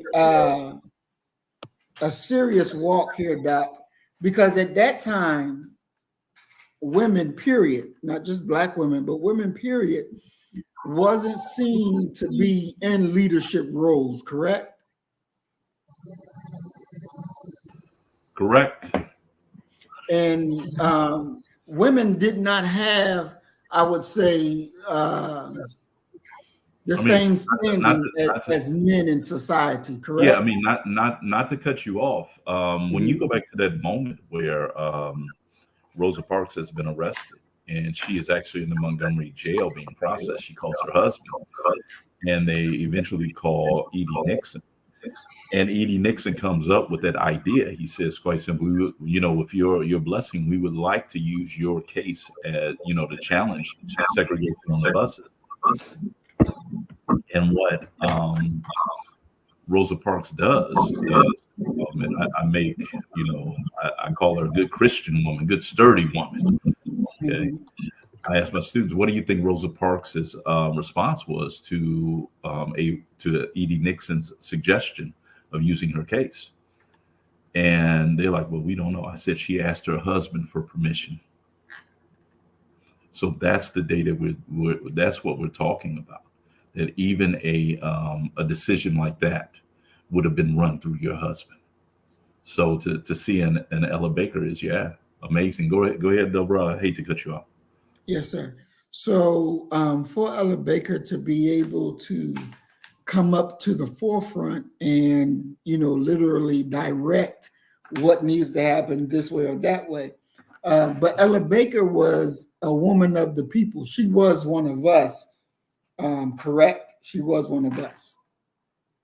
Yeah, she's one of us, but she is the the most critical linchpin item of the movement. People who talk about the modern civil rights movement and don't mention Ella Baker, I discount everything that they say, because you have to really look at it from a position of she's an organizer. She doesn't want to be in a leadership position, but she wants to facilitate. She's the point guard. You know, it's Ella Baker who told King, "You fool, we got to keep this going. This is a mystical, magical moment that we have at the Montgomery bus boycott because the people were mobilized." When Ralph Abernathy, who was Dr. King's best friend, King and Abernathy would get up there in front of the people and they would try and outdo each other oratorically, seeing who could get the bigger, you know, screams and applause from the crowd. And Ella Baker pulled them both to the side. I mean, you got to think this is Dr. King and this is Abernathy she's talking to. She asked him, what is this, a sophomoric oratorical contest y'all doing? People's lives are in danger here. Cut it out. And once again, it's her that called the initial meeting for SNCC at Shaw University in Raleigh, North Carolina. And I got one for you. Who is the first head of the Student Nonviolent Coordinating Committee? The brother he has a photographic memory. Who do you think it was?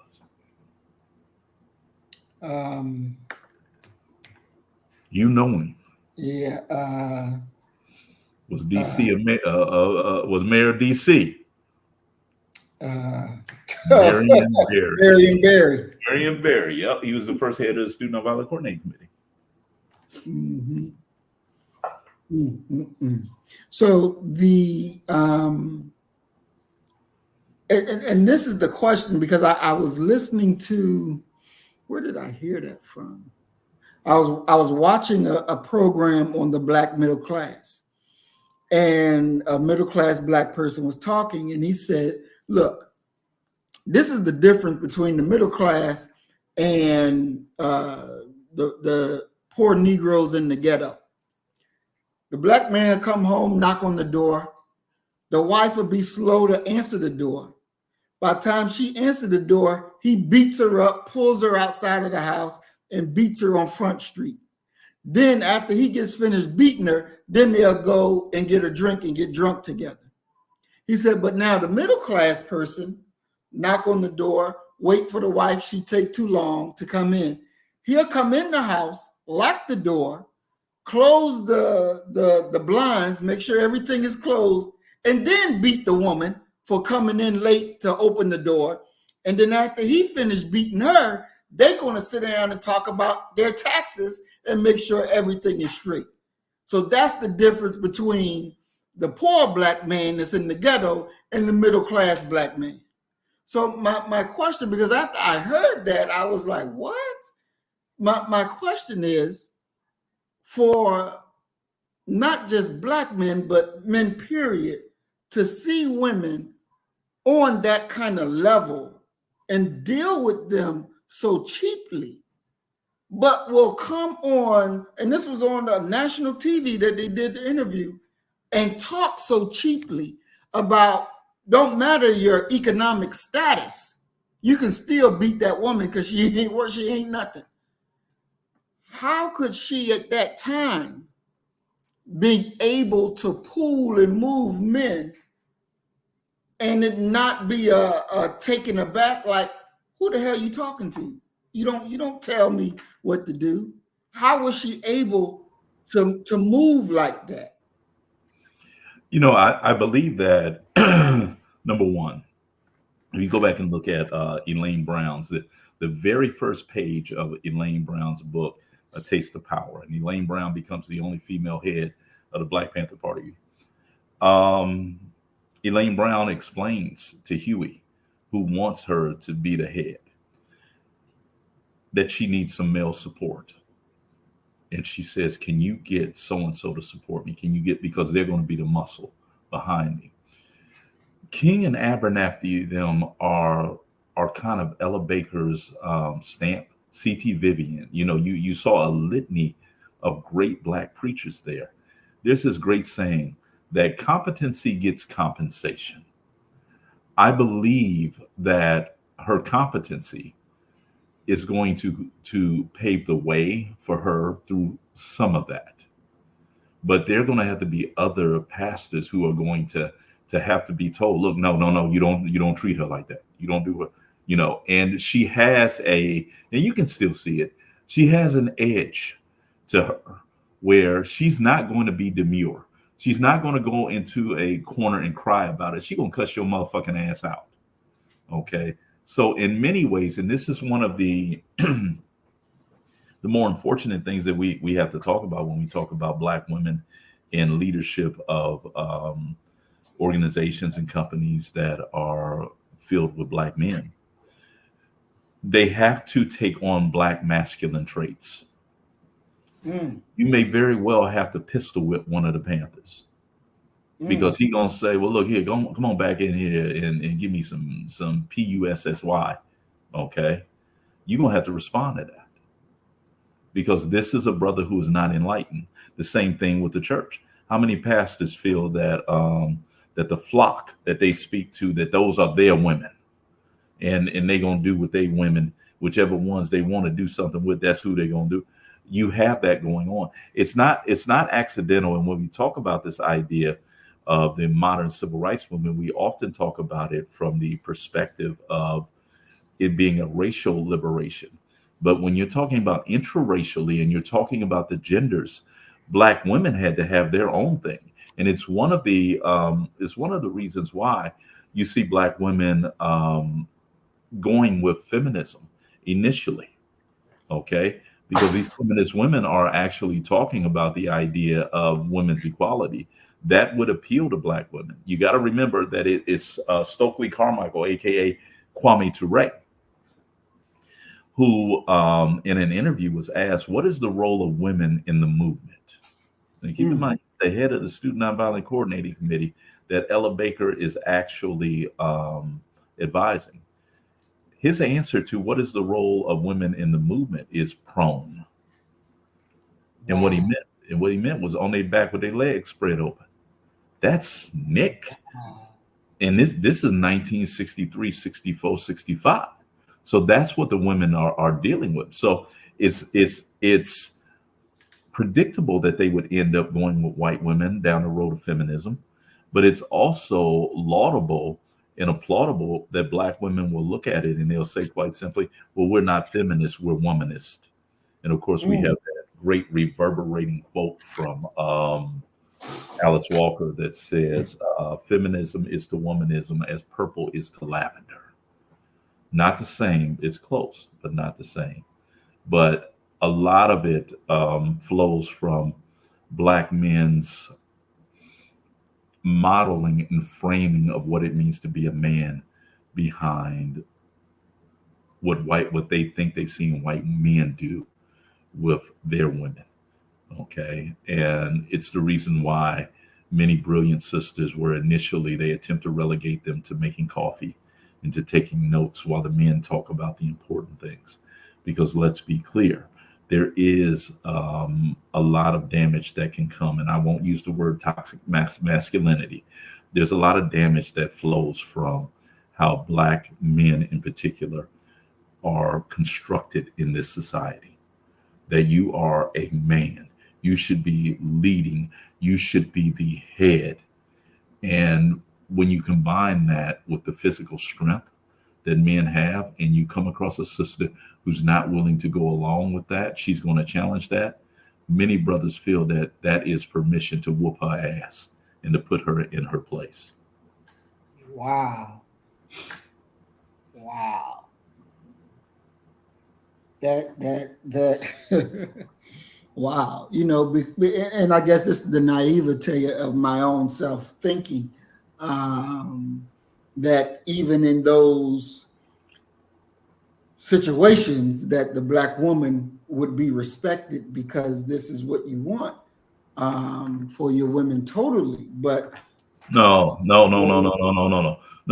What we want is to have a society where Black men are the head of household and we rule. Now, at what cost does it come to women?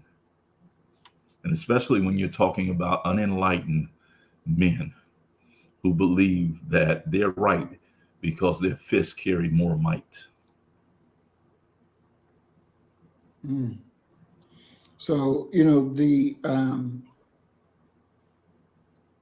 I was going to go to some of the, and I'm still going to go to some of their comments and their questions, but Norma X, and I want to welcome Norma X to the program, Christine Williams to the program, Earth Angel 1105 remix to the program. Yeah, could you mute Earth Angel's comments But the things that Earth Angel puts up there, you know what I'm saying. I try to not look down when I see Earth Angel's little symbol up there, because that's. And also Realm in the Bush to the program. Peace and blessings, and welcome y'all to the program. Norma X says both genders are mimicking European culture. That's where we fail. You agree with that, Doc? Is the female? Most certainly, male and female. I mean, you have to, if you go back and you look at during some of the diaries that slave owners had, and those once we went free, they make these comments that one of their biggest problems is that they can't get these black men to put their women out in the field to work. We could get twice as much crop in if they would put their women in the field. They're putting their women in this little shanty and trying to replicate what it is that they see us doing. And many of them would say that when they approach the man about that, he would say, your wife don't work in the field. You got to remember that the separation of black folk from their African traditions and cultural folk ways and moral ways, you almost, I'm not going to say you would tabula rasa, a blank slate, but after hundreds of years of seeing how a quote unquote functioning family goes, especially one that is economically prosperous, it's predictable that you would try and replicate that. Okay. And that's one of the problems that we got right now, is quite simply, we've even lost the understanding that our way has always been a king and a queen. It's always been a man and a woman working in cooperation with each other. Nowadays, we have sisters saying, I don't need no man.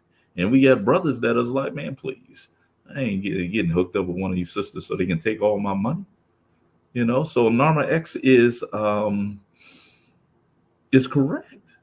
that the what you see is what you try and emulate and what you try and be.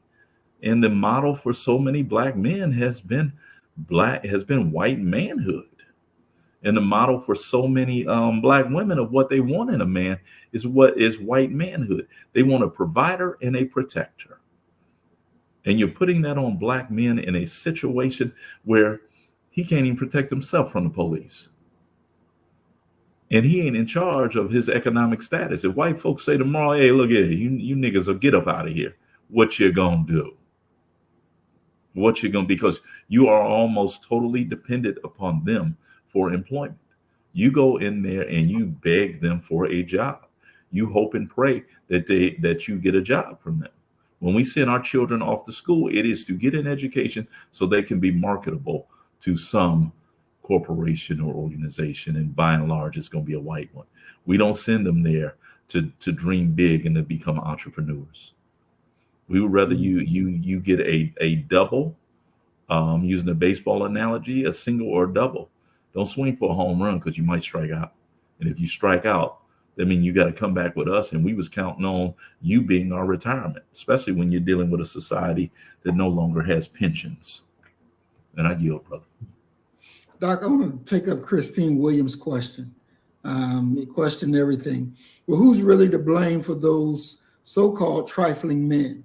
The system of racist white supremacy who forced black men out of the home, or was it the black women who forced them out? What say you? I mean, I would have so many questions. I got questions within that question that I would need answered. But what I will say is that I understand that something serious has happened to black folk. And if you were asking me who would I blame, the system and how it operates, or black women, I would blame the system. Because in many ways, when you're talking about it, and I'm taking for granted, I don't know for sure, but I'm taking for granted that we're talking about that 1965 Moynihan report and the decision of benign neglect, where, for the welfare state, that if you have a man in the household that you can't receive benefits, well, these sisters are getting benefits because black men have been economically marginalized by the system. And by the 1970s, we have such a or proclivity for drug abuse within the Black community. You've integrated yourself out of any semblance of power that you had by the 1970s. And we also see a steep rise from 1970s going through the 2000s in the incarceration of Black men. So I would lay blame on the system, because the system gets the ball rolling. And one of the things that I adhere to is something that Grand Verbalizer Funkin' Lesson Brother Jay said of X-Clan. He said, ignorance is not a trend. So once you get a cultural tradition rolling, it's hard as hell to get it to stop. And so now you have homes that are single female headed households that still ain't making ends meet, that are missing the father, that is damaging not only the boy, but also the girl, because she doesn't have a first love in her life anymore. The son, he's getting a warped sense of what it's like to be a man. He wants to be taking care of a woman because his mama is always taking care of him. You know, one of my greatest frustrations when I was dating is dealing with sisters who tried to create my schedule for me, as if I couldn't create my own schedule and handle the things that I needed to handle on a daily basis. And that comes from them seeing their mother coddle and take care of their son. Jawanza Kunjufu said it this way. He said, single female headed households raise their daughters and love their sons. And that resonates with me. My mother loved me. I'm Catherine Viola Jones's baby boy. But I had my father there, who was basically like, Negro, I ain't giving you shit. Get your ass up and go to work. And, you know, but his baby girl, his daughter, my sister Sherry, oh shit, she can't do no wrong. My great nieces can't do no wrong. And that's the role of the man in the house, to dote over and to protect the daughters, and to push the man out, push the boy child out there and show him what life is really about. And if you're missing that, you raising soft men. And that softness is going to be expressed through criminality, through addiction, through acting out, through hyper masculinity. And I yield, brother. Excellent. Thank you, Doc. And for those who don't know, our panel, Dr. James Jones is in the orange. And hey, whoa. Scarlet, bruh. Scarlet and gray. Don't disrespect the colors of the great Ohio State University, brother. Okay, we may be down right now, but we ain't out. There will be a new season. There'll be a new season next year. All right. Okay, scarlet and gray, Dr. James Jones is wearing, and we got Brother Isaiah on the bottom wearing the blue. All right. There was another question that was in here that I wanted to get to before I go to our next clip real quick. So Earth Angel says, and you did just get finished talking on it, but I want to go a little bit more into that. Let's speak on the big lie about Black women putting Black men out of the house. There, at that point, there was a decision to be made that the Black women had to make a decision. Either I'm going to take this check or I'm going to ride with my man. And so, Doc, and I know we don't have numbers, so we're just estimating. We're really just estimating. We're guessing. What was the number? Was it more women who decided I'm going to take the check, or was it more women, Black women, who decided I'm going to roll with my man and we're going to make it? See, the thing is that when we talk about that moment, and the moment that we're talking about is the late 60s through really the 90s, kind of, because I can remember if you had two sisters who was dating the same dude, and they were both on public assistance, and one knew the other one was at the rival's house, she called a damn police on him. And the police would go up in there as if they're doing a welfare check, and if they found male clothes in your house, that meant a man was staying there, and they would cut off your benefits. Okay, it was like a local community circus that you could count on. Okay, but I think that the idea of Black women put Black men out of the house is a convenient lie. Okay, because really what you're dealing with is a situation where Black America has several different classes going on at the same time. The problem with delineating that is that we rarely are able to have a discussion beyond that racial factor, which is the tie that binds us all together. So it tends to make us a monolithic, appear to be a monolithic group. But I can tell you, especially when you're talking about the Midwest and you're talking about the Rust Belt, you're talking about automotive factories, there were some Black men who were taking care of and providing for their families. Mhm. And that's not an issue about public assistance or anything like that. I was raised in such a family. So it wasn't a choice for the women there. But for those that it was a choice for, you got to remember that by the late 1960s, hell, it was one of the problems within the Black Panther Party for self-defense, drug abuse, criminality. Those have always been vices within our community, domestic violence. And many brothers just couldn't hold a job through not wanting to or what have you, but they have these kids. Mhm. And so now you have a Black woman who is facing the harsh reality that the ends ain't gonna meet.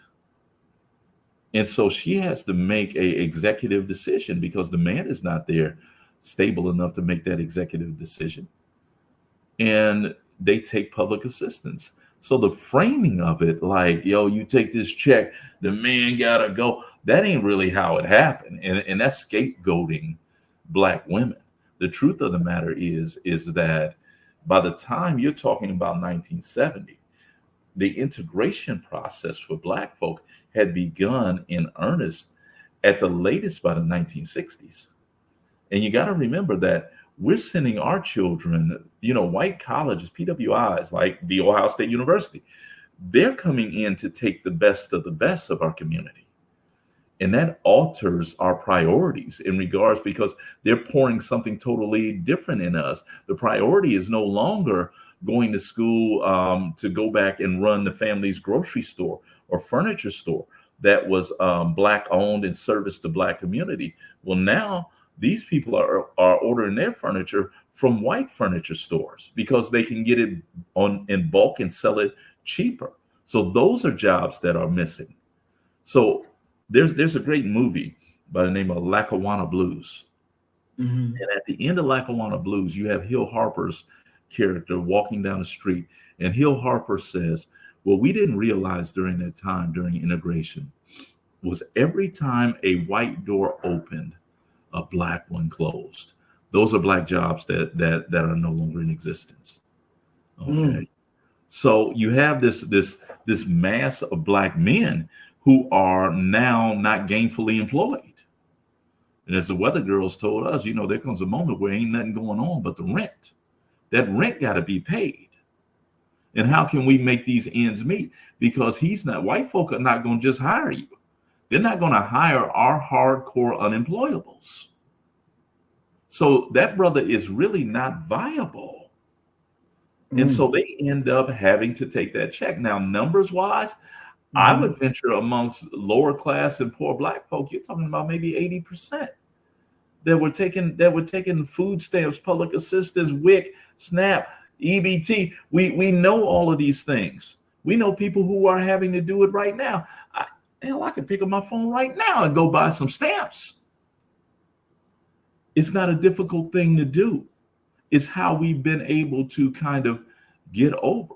So I would say it's a high percentage of them that did that. But the damage that it does within the home to not have the man there, it damages the woman, the male child, and the female child. But also, I think that we skate over the damage that it does to men psychologically and as far as their esteem. Because how do we as Black men, knowing how difficult it can be out here, how do we look at men who don't provide for their families? Man, go on with that, man. Don't even that. And you wonder why we have a steep rise in alcoholism, drug addiction, incarceration during the 1970s. That's part of your explanation right there. And those vices right there further feed the fuel of Black men not being present in the home. And then we have a U.S. government that has the nerve to take a position of benign neglect. We're going to neglect you for your good. We're going to pull back the welfare system and the welfare benefits. Because the one thing that studies have told us is that if you want to make it in America, you need you need two incomes. You need the mother and father working together. So by pulling back welfare, pulling back public assistance, they're thinking that Black women are going to reconcile with their baby daddy. That's the moment I should have been there. Because I would have been I'd be a billionaire if white folk had let me talk right then. All I would need is 10% of the money they would save, because Black women are far too stubborn to reconcile with somebody they don't want to reconcile with. So what they did was they went and got a second job to try and make ends meet. And that second job produced generations of what we now refer to as latchkey kids, further creating another problem for our community. So, Doc, was Dr. King in favor of the welfare program for Black women? You know what? I believe that Dr. King would have been in favor of public assistance for those who needed it. King says this. He says, it would seem to me that a nation, and this is his call for reparations, he says, it would seem to me that a nation that has systematically done something against the Black man would not have a problem with doing something, at least for a limited time period, for the Black man. Okay? And you got to remember, King doesn't die once again at the March on Washington.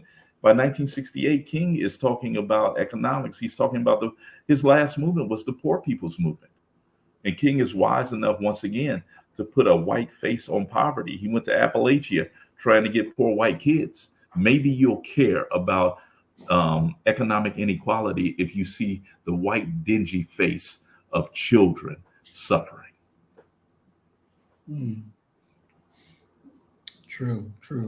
The deal with realm in the bush question, but if the man is paying the bills, how can the woman put him out the house? Can't make it make sense. I think in that case, Sister Cassie, if the man is paying the bills, she ain't gonna put him out. She can't put him out because he the one paying it. He might put her out, but she can't put him out. We're talking about the brothers who are not paying the bills. Yep. Those are the ones that are getting put out. Those are the ones that are being abused or misused.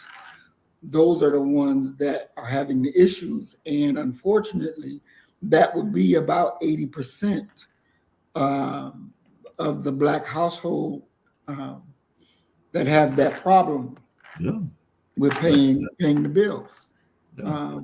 I mean, you're dealing with, and even to the present moment, we're still dealing with this same issue. And Marcus Garvey, he kind of dealt with this. Garvey said, "You want to know why?" He said, "I've been to Europe, I've been throughout the Caribbean, South America, and North America." He said, "There's some things that are just common. Black folk are the poorest. They're the least educated. We own the least amount of valuable land." He said, "Your struggles flow from your poverty. In this world, if you ain't got no money, shit." My former brother-in-law, he had a appendicitis attack. Ain't got no insurance, X, Y, and Z. They rushed this brother to the hospital. When I say they, I mean his woman, because he was like, "Man, I can't afford to get no ambulance." He's there and in excruciating pain. He said, "Man, they got me in a room." He said, "They're trying to make sure I'm stable, because if you're stable, then they can put you out and you got to go somewhere else." He said, "They was trying to get me to agree to leave." This is his story.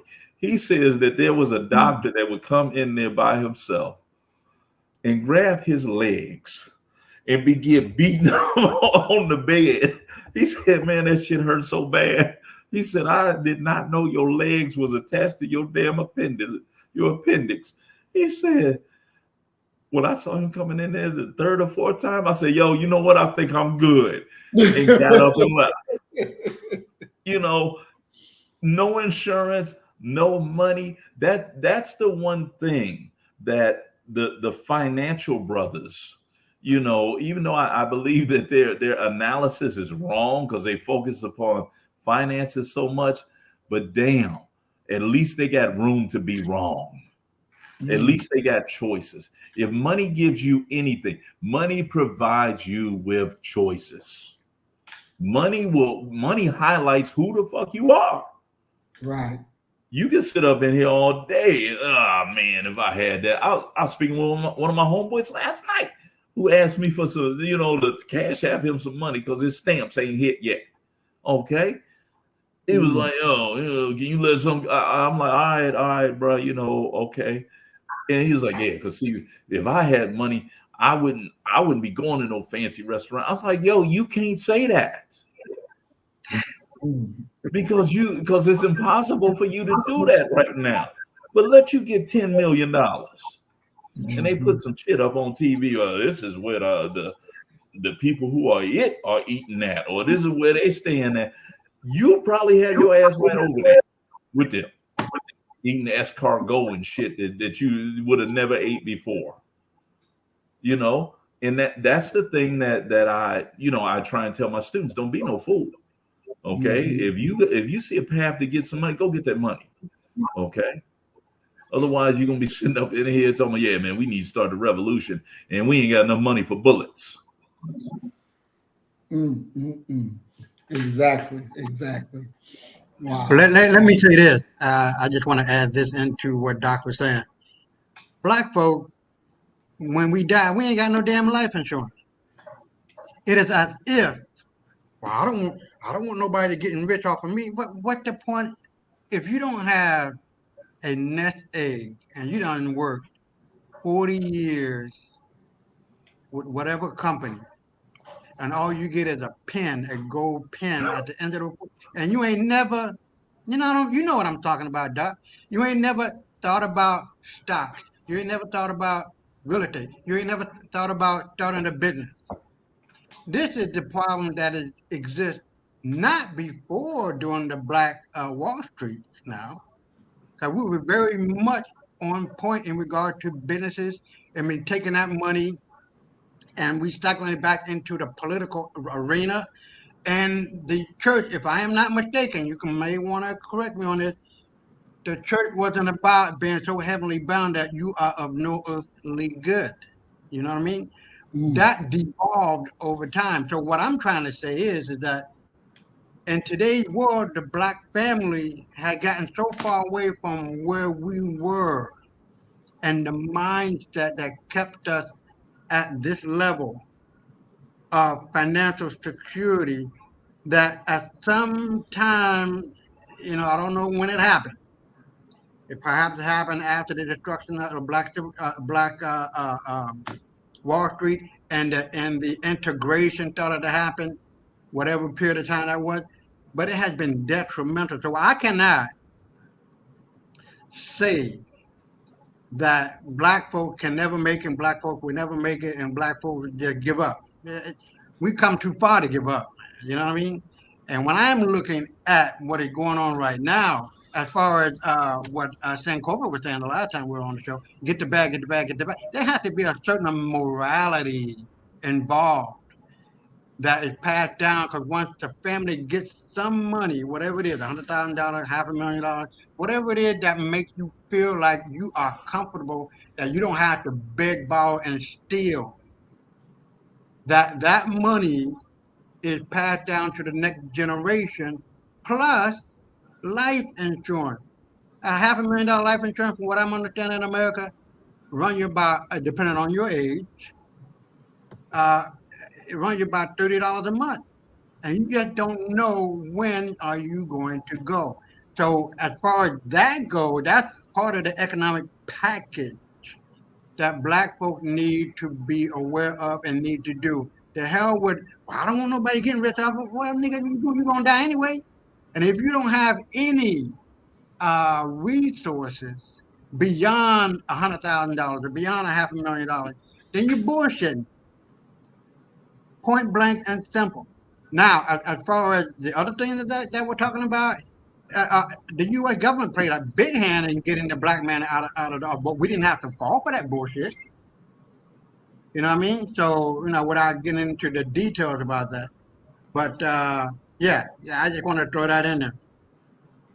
All right. Thank you, Brother Isaiah. I want to go to. Can I say this real quick? One of my very good acquaintances, and it's unfortunate that she is an acquaintance of mine. She is the black undertaker in our town, and she broke it down. My grandparents had 13 kids. She said, so now that death benefit, because she's echoing what Brother Isaiah said about this being a missed economic opportunity. She said that money that your grandparents had, that had to be split 13 ways. She said, now with your parents, they only have 2 of y'all. So if you're talking about a $500,000 policy for 2 parents, y'all both walking away with $500,000, which can be life-changing money. But listen to what I'm saying, Doc. But we don't do that, and it cringes. It should make you cringe, make you cry inside when one of us dies and they got to do a GoFundMe for them, because that's a missed economic opportunity. Listen to what I'm saying. I take your point. So you got 10 kids, you got $500,000, that's $50,000 a piece. What I'm trying to say, it has to be a mental thing. That united we stand and take over, divided we fall and fall and fall. If those 10 children, for example, got $50,000 a piece, okay. If somebody wanted to go somewhere else, but what I'm saying is that the power is in the unity of that money. That money is still there, $500,000. And they can take that money and do something with it. And that's the expanse and the thinking and the racial I don't want to say, do I want to say pride or the racial unity that must be taught? You just can't leave a whole bunch of money to a bunch of damn fools, because they ain't going to have it for long. You know what I mean? But if the parents start young like I do with my kids and teach them about the 3 ways, there's only 3 ways you can make money. Business, starting a business with a product or service that people need and want. Stocks and its associated with commodity futures, options, you name it, or real estate. That's it. There's no other ways to make money, those 3 ways. So I am making sure that my kids are very well entrenched and intelligent and understanding about money, where it comes from. Don't take it for granted because you're going to always have it because dad got it. That's not the case. And so they got to understand how to make money and use that money to make more money, because money will work harder for you than you will ever work for it. For example, $1,000 investment in Amazon when it first started, it was like $7 million because it kept splitting 2 for 1, 3 for 1, 2 for 1, 3 for 1. A lot of people don't know let me take that back. I don't want to say a lot of black folks. I don't know what percentage it is. But black people in general and white people, there ain't nothing special about that shit, don't know about the stock market. And that's a damn shame. We got to be educated about money and how money is made and why it is important to have a trust to be established to put your assets in so it doesn't go into probate court. There's a lot of things I can talk about it. It's 5 minutes or 10 minutes is not enough. Even 2 seconds not enough. You know what I mean? But we got to be educated financially, economically, and what that power means in unity. And I throw it back at you. All right. Thank you, Brother Isaiah. Dr. King, after he never really finished his work in the South, but he moved up north to Chicago to do some work there, living in the slums where our people were, to elevate their conditions of life. Made a backroom deal with the mayor, Richard Daley. At the time, he had black preachers against him because they were part of the Daley machine. I heard Andy Young said, I was never afraid of the South, but I was afraid when I came up north. And he said, because you never know, you can get cut by somebody who's looking for drugs, knocked over the head and taking your little $10, $20 or whatever. Like that condition didn't exist in the South. But the North was a different beast for Dr. King and his group to try to figure their way out. And so the deal that they made with Daley really didn't go far enough at all. But it was a deal that had to be made that would give Daley face and some kind of way clean their hands so that they can walk away and go back down south. Doc, explain the Kings, what they thought they were going to face in Chicago, working up north, to the reality of what it was that they were facing and why it was so different from the South.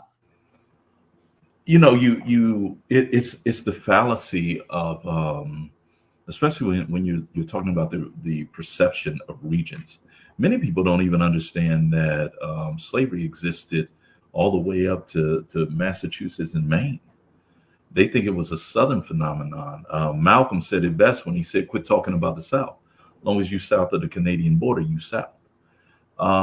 Kingdom believe that they're going up there to quite simply clean up some slums and things like that, that the northern region is somehow more racially progressive than the South.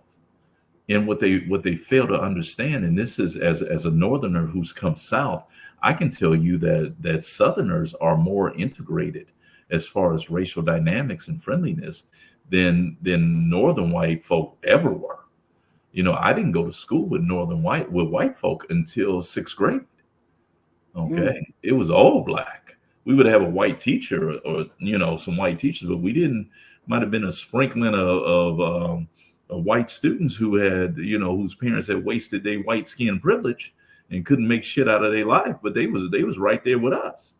So Kingdom are expecting kind of a less tenuous type of situation. And listening to Andy Young, Andy Young, we talked about him. They called him fire hose. Anybody had any fire in them, they sent Andy over there to calm their ass down. So I'm not surprised that Andy Young told me I was worried about getting robbed. But Chicago in particular, that's the Daley plantation. And you got to remember that Mayor Richard Daley's power was so pervasive that 30 years after his death, his son was the mayor. That's political power. Okay. And a place like Chicago, like most northern cities, is going to be racially segregated. You're going to find a German village. You're going to find a Little Italy. People don't live with each other, across even ethnicities, let alone across racial climates. So when Kingdom come there, they think they're going to clean up these slums, and it's a whole new ball game. When they have a march, them white folk coming out to tell your black ass, you ain't changing shit up in here. We happy where we are. And the ground zero of the contestation between black and white was actually the little suburb of Cicero, under the viaduct. You didn't get caught over it. That's a sundown town. Let your black ass get caught over there in Cicero. Okay, you won't be seen again. And that's what it comes. Kingdom didn't understand that. And Kingdom didn't understand that Daley them held all of the political and economic chips. And if you wanted something for your people on the South Side, you got to come to Daley. And Daley them will decide if they're going to give it to you and how much they're going to give to you.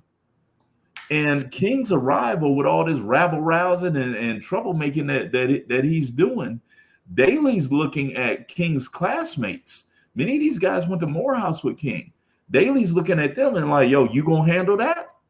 And so King is heartbroken. King thinks that they're going to ride with him or what? They're not going to, because they know once King leaves, they got to go back to Daley to get resources for their people. They can't afford to support King. It's a whole nother beast. We're not talking about voting rights. We're talking about property rights. We're talking about redlining. We're talking about banks that ain't gonna give your black ass no loan. I don't care what your credit rating is. You can't get a loan in Cicero. You can't get a loan over here. That's Chicago. That's how they control racial segregation. And the fact that their schools are better than black schools flows directly from the fact that property taxes are going to fund the schools. So they got you every way that you can imagine. Okay. But speak up against Daley. And shit, Mayor Daley then will probably have your ass killed, let alone removed from office. That's the least of your worries. Mm. Mm. Do you think that they came to the realization that we're not going to win up here? Yes. Mm. Yeah. You know, and you hear King say something to that extent when he's talking to the press, and King says, listen, I need some victories. Mm. Because ain't no victories there. You know, Kingdom thought that they could go up into the projects. They could go to Cabrini Green or wherever they were stationed at, and they could go ahead and call the press and say, look, we want y'all to cover the squalid conditions. Well, somebody in King's camp who was associated with Daley would call and tell Daley them, yo, the cameras are going to come over to this block. Daley would send his entire sanitation force over there to clean it up. So when the cameras came, the shit looked pristine. What can you do with that? Mm. That's not something that you can win. Mm. Mm. King's in trouble. King can't fuck with Richard Daley, please. Look, let me say this. Mm-hmm. Go ahead. Yeah. And I'm not even joking about this. Integration has been the death knell of our community. Being associated with white folks, trying to eat in their restaurants, trying to drink from their fountain, or drinking from an equal amount of quality fountain, or whatever the hell it was. That has been the death knell economically and politically of our people, not only in America, but the worldwide thing. Look at South Africa, look at Brazil and all these other places where the white people have been in control, trying to get along to go along. That ain't gonna never happen with white folks, man. And trying to get into their good company, it's not gonna happen. You're playing a losing battle and a losing game. Our rise is their downfall. Our rise is you cannot compete with these folks, with the white folks trying to be buddy. It's not about that. It's capitalism is capitalism at its best. Those who got to go make the rules. And when you have a lot of money, as our esteemed ancestors said, Ida B. Wells, let the African American depend on no party but on himself. Let him continue to education, but above all else, put money in your purse. When you have money and plenty of it, parties and races will come to you. All this gobbledygook about, that's true. Especially when you're talking about Daley, and especially when you're talking about Bull O'Connor, especially when you're talking about whatever white neighborhood who black folks trying to get into. Who gives a shit? Obviously, as Dr. saying, redlining played a big part of it. The destruction of black neighborhoods and putting them in places where they're closer to dumps or sanitation areas that are not fit to bring livable standards and housing and stuff like that. And even when you look at the situation in Philadelphia, that happened in the 80s, where the city bombed that whole block and never built it the way it's supposed to have been built, with cheap goods. Even what happened in Boston when that white couple accused a black guy of raping her or doing whatever, and find out the white guy was the responsible. The police came in and just wiped out every damn thing. White folks don't give a shit about you niggas.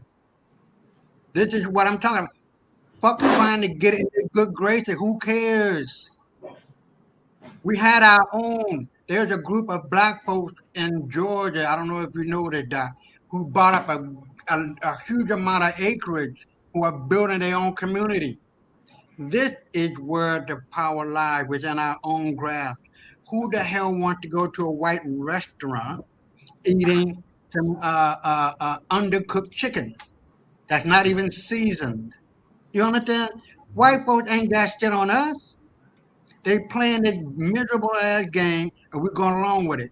Now, what I would like for people to do, the people that are in the comments, Christine and Tranquil and Earth Angel, please go to YouTube and look up Malcolm X Explain the March on Washington. You can see how white folk control the shit with the money. They behind the scene. There are no good white folk helping you niggas. None. They're playing you like a fucking fiddle. And I wish that people would see that. And integration has been the worst thing that has ever happened to us. Happened to our economic base, happened to our political power, and happened to our spiritualness. We've gotten away to the point where we don't see ourselves as gods and building pyramids, but now we're looking for God outside of ourselves and building churches and listening to, like Doc was saying, where the preacher can fuck your wife and fuck your girlfriend and fuck your boyfriend or whatever. All this shit is going on, and it's out of whack because we're following white folks, whether you want to believe that or not. But the idea is right. We have one enemy, let us be in one mind. That is right. They cannot be trusted, man. And I, every time I be on the show, I try to make that point relevant because it is so relevant. It is so relevant. And trying to go along with white folks in the civil rights movement from the 1940s on up to the 1960s, who gives a fuck? People die for nothing. That's what I'm trying to say. Nothing. That Civil Rights Act that was passed a long time ago in the 1860s, that's relevant law. It's federal law. It has never been unenacted. It cannot be unenacted. That's what I'm saying. And that's why white folks don't want it to be known. And that's why, what do you call those people, those black folks, the bourgeoisie niggas in Congress? You know what I'm talking about, Doc. The Congressional Black Caucus, they are the gatekeepers from allowing the people to know what's really going on. Are you feeling what I'm saying?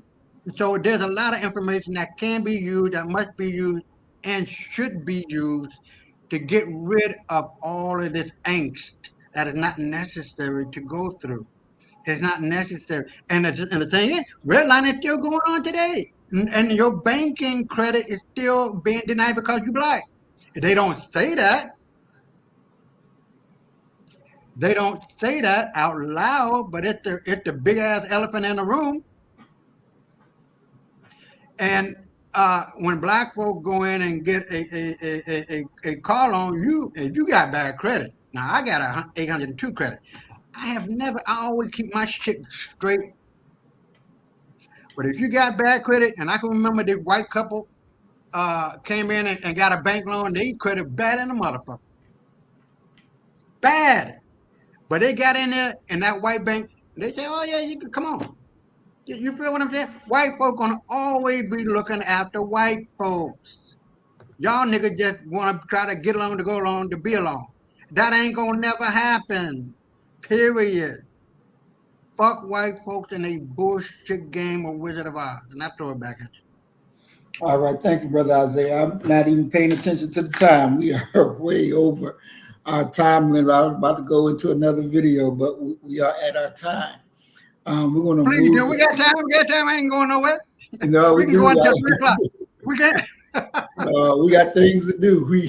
Oh, okay. All right. Well, I ain't got no job now. Well, Oh boy. So we're gonna have to do a part 2 because I really want to finish this. We're not finished yet. Because I want to go into his meeting with the Honorable Elijah Muhammad. We had a clip of that I wanted to play and go over, and then I wanted to look at his death and how those who played parts in his death, because we have to be aware of the enemies that walk with us. We don't pay close enough attention to the enemies that surround us that look just like us. But in the end of the day, they're not there for us. They're working for the enemy. And man, they're working the white folks, man. Them niggas. Exactly. I wanted to get into that, but we'll do that next program. So we're going to go ahead and move to closing comments. Brother Isaiah, you want to go first with your closing comments? And I'll let Doc go first. I'm gonna ride off of his cape, off his coattail, rather. Okay. Right. Thank everybody for joining us. And just want to say, happy MLK Day to people, and I hope that you do at least something, even if it's just reading something to remember this day. And I yield. All right, thank you, Doc. Brother Isaiah. Well, I agree. Always remember the past, because if you don't remember the past, you are doomed to repeat it. It is very important to get control of the 3 rings of power: politics, economics, and religion, or spirituality. And when we have those, there's nothing that can stop us from moving to where we are, the way we want to be. We can do it individually, like Oprah or like Michael Jordan, like whatever. But as a collective group, as a collective whole, we must be united. United, we are blessed people. United we stand and take over, or divided we fall and we stay in the same fucking shithole. It really is just that simple. Don't make this shit hard. 4 sisters started out with $25,000 apiece, $100,000. Now they over $1 billion. Do you understand what I'm telling you? Unity is where it's at. Our forefathers and mother did it in Black Wall Street, but white folk got jealous and destroyed it and took over. We need to try to get that land back. I'm pretty sure we can, but from what I'm understanding, those records have been destroyed. So how can you do that? That's another question. But the idea is really simple. I respect, at the very least, what Martin Luther King did. At least he tried. At least he tried. I give him that. But he's still a sellout nigga. Mandela is a sellout nigga. If you look at that video on Malcolm X and the Big Six, he'll tell you how they got white folks, how they got and received money, and they were put in front of the civil rights movement on purpose by white folks. Money! God damn! How many fucking niggas gonna be niggas and wake the fuck up and be the king you are, nigga? It just blows my fucking mind. Oh, I ain't trying to point out no motherfucker here. Oh, King was accepted because he spoke so eloquently. And who gives a fuck? I mean, seriously? Seriously? Who gives a fuck about that? It's about money in a capitalistic society. God damn. If you got fucking money, you ain't gotta worry about a motherfucker doing a goddamn thing. If you got money, you got power. Stop being a goddamn nigga in your fucking brain, nigga. Be a fucking man. Be a leader. Start something. Pass it on. We are and have always been the kings of this fucking world. White folks depend on us. We don't depend on them motherfuckers. They going to eat at the tail of Africa because Africa, goddammit, got all the motherfucking resources. But all you want to be niggas, just go along just to get along. At least I'm getting something. Nigga, fuck you. I'm out. All right. Thank you, Brother Isaiah. I want to thank our audience for tuning in today. We will be back on Friday at what time? My schedule 6:30. We'll be back Friday 6:30 Eastern Time, 5:30 Central Time with a part 2 to this program. And I wanted to welcome Dialed Up 1032 to the program. Peace and blessings. We're glad that you were able to check in with us. As we always say, you kill the nigga in you, I'm gonna kill the nigga in me.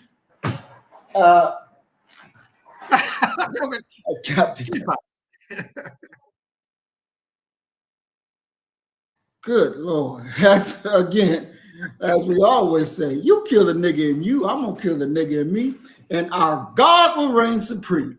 We are Black First. Today, tomorrow, and forever. Don't you ever forget that shit, nigga. Stay black. So you better get the message and get it straight. You're gonna need some bridge work. It's simple as that. Because we're living in judgment. We're living in implementation.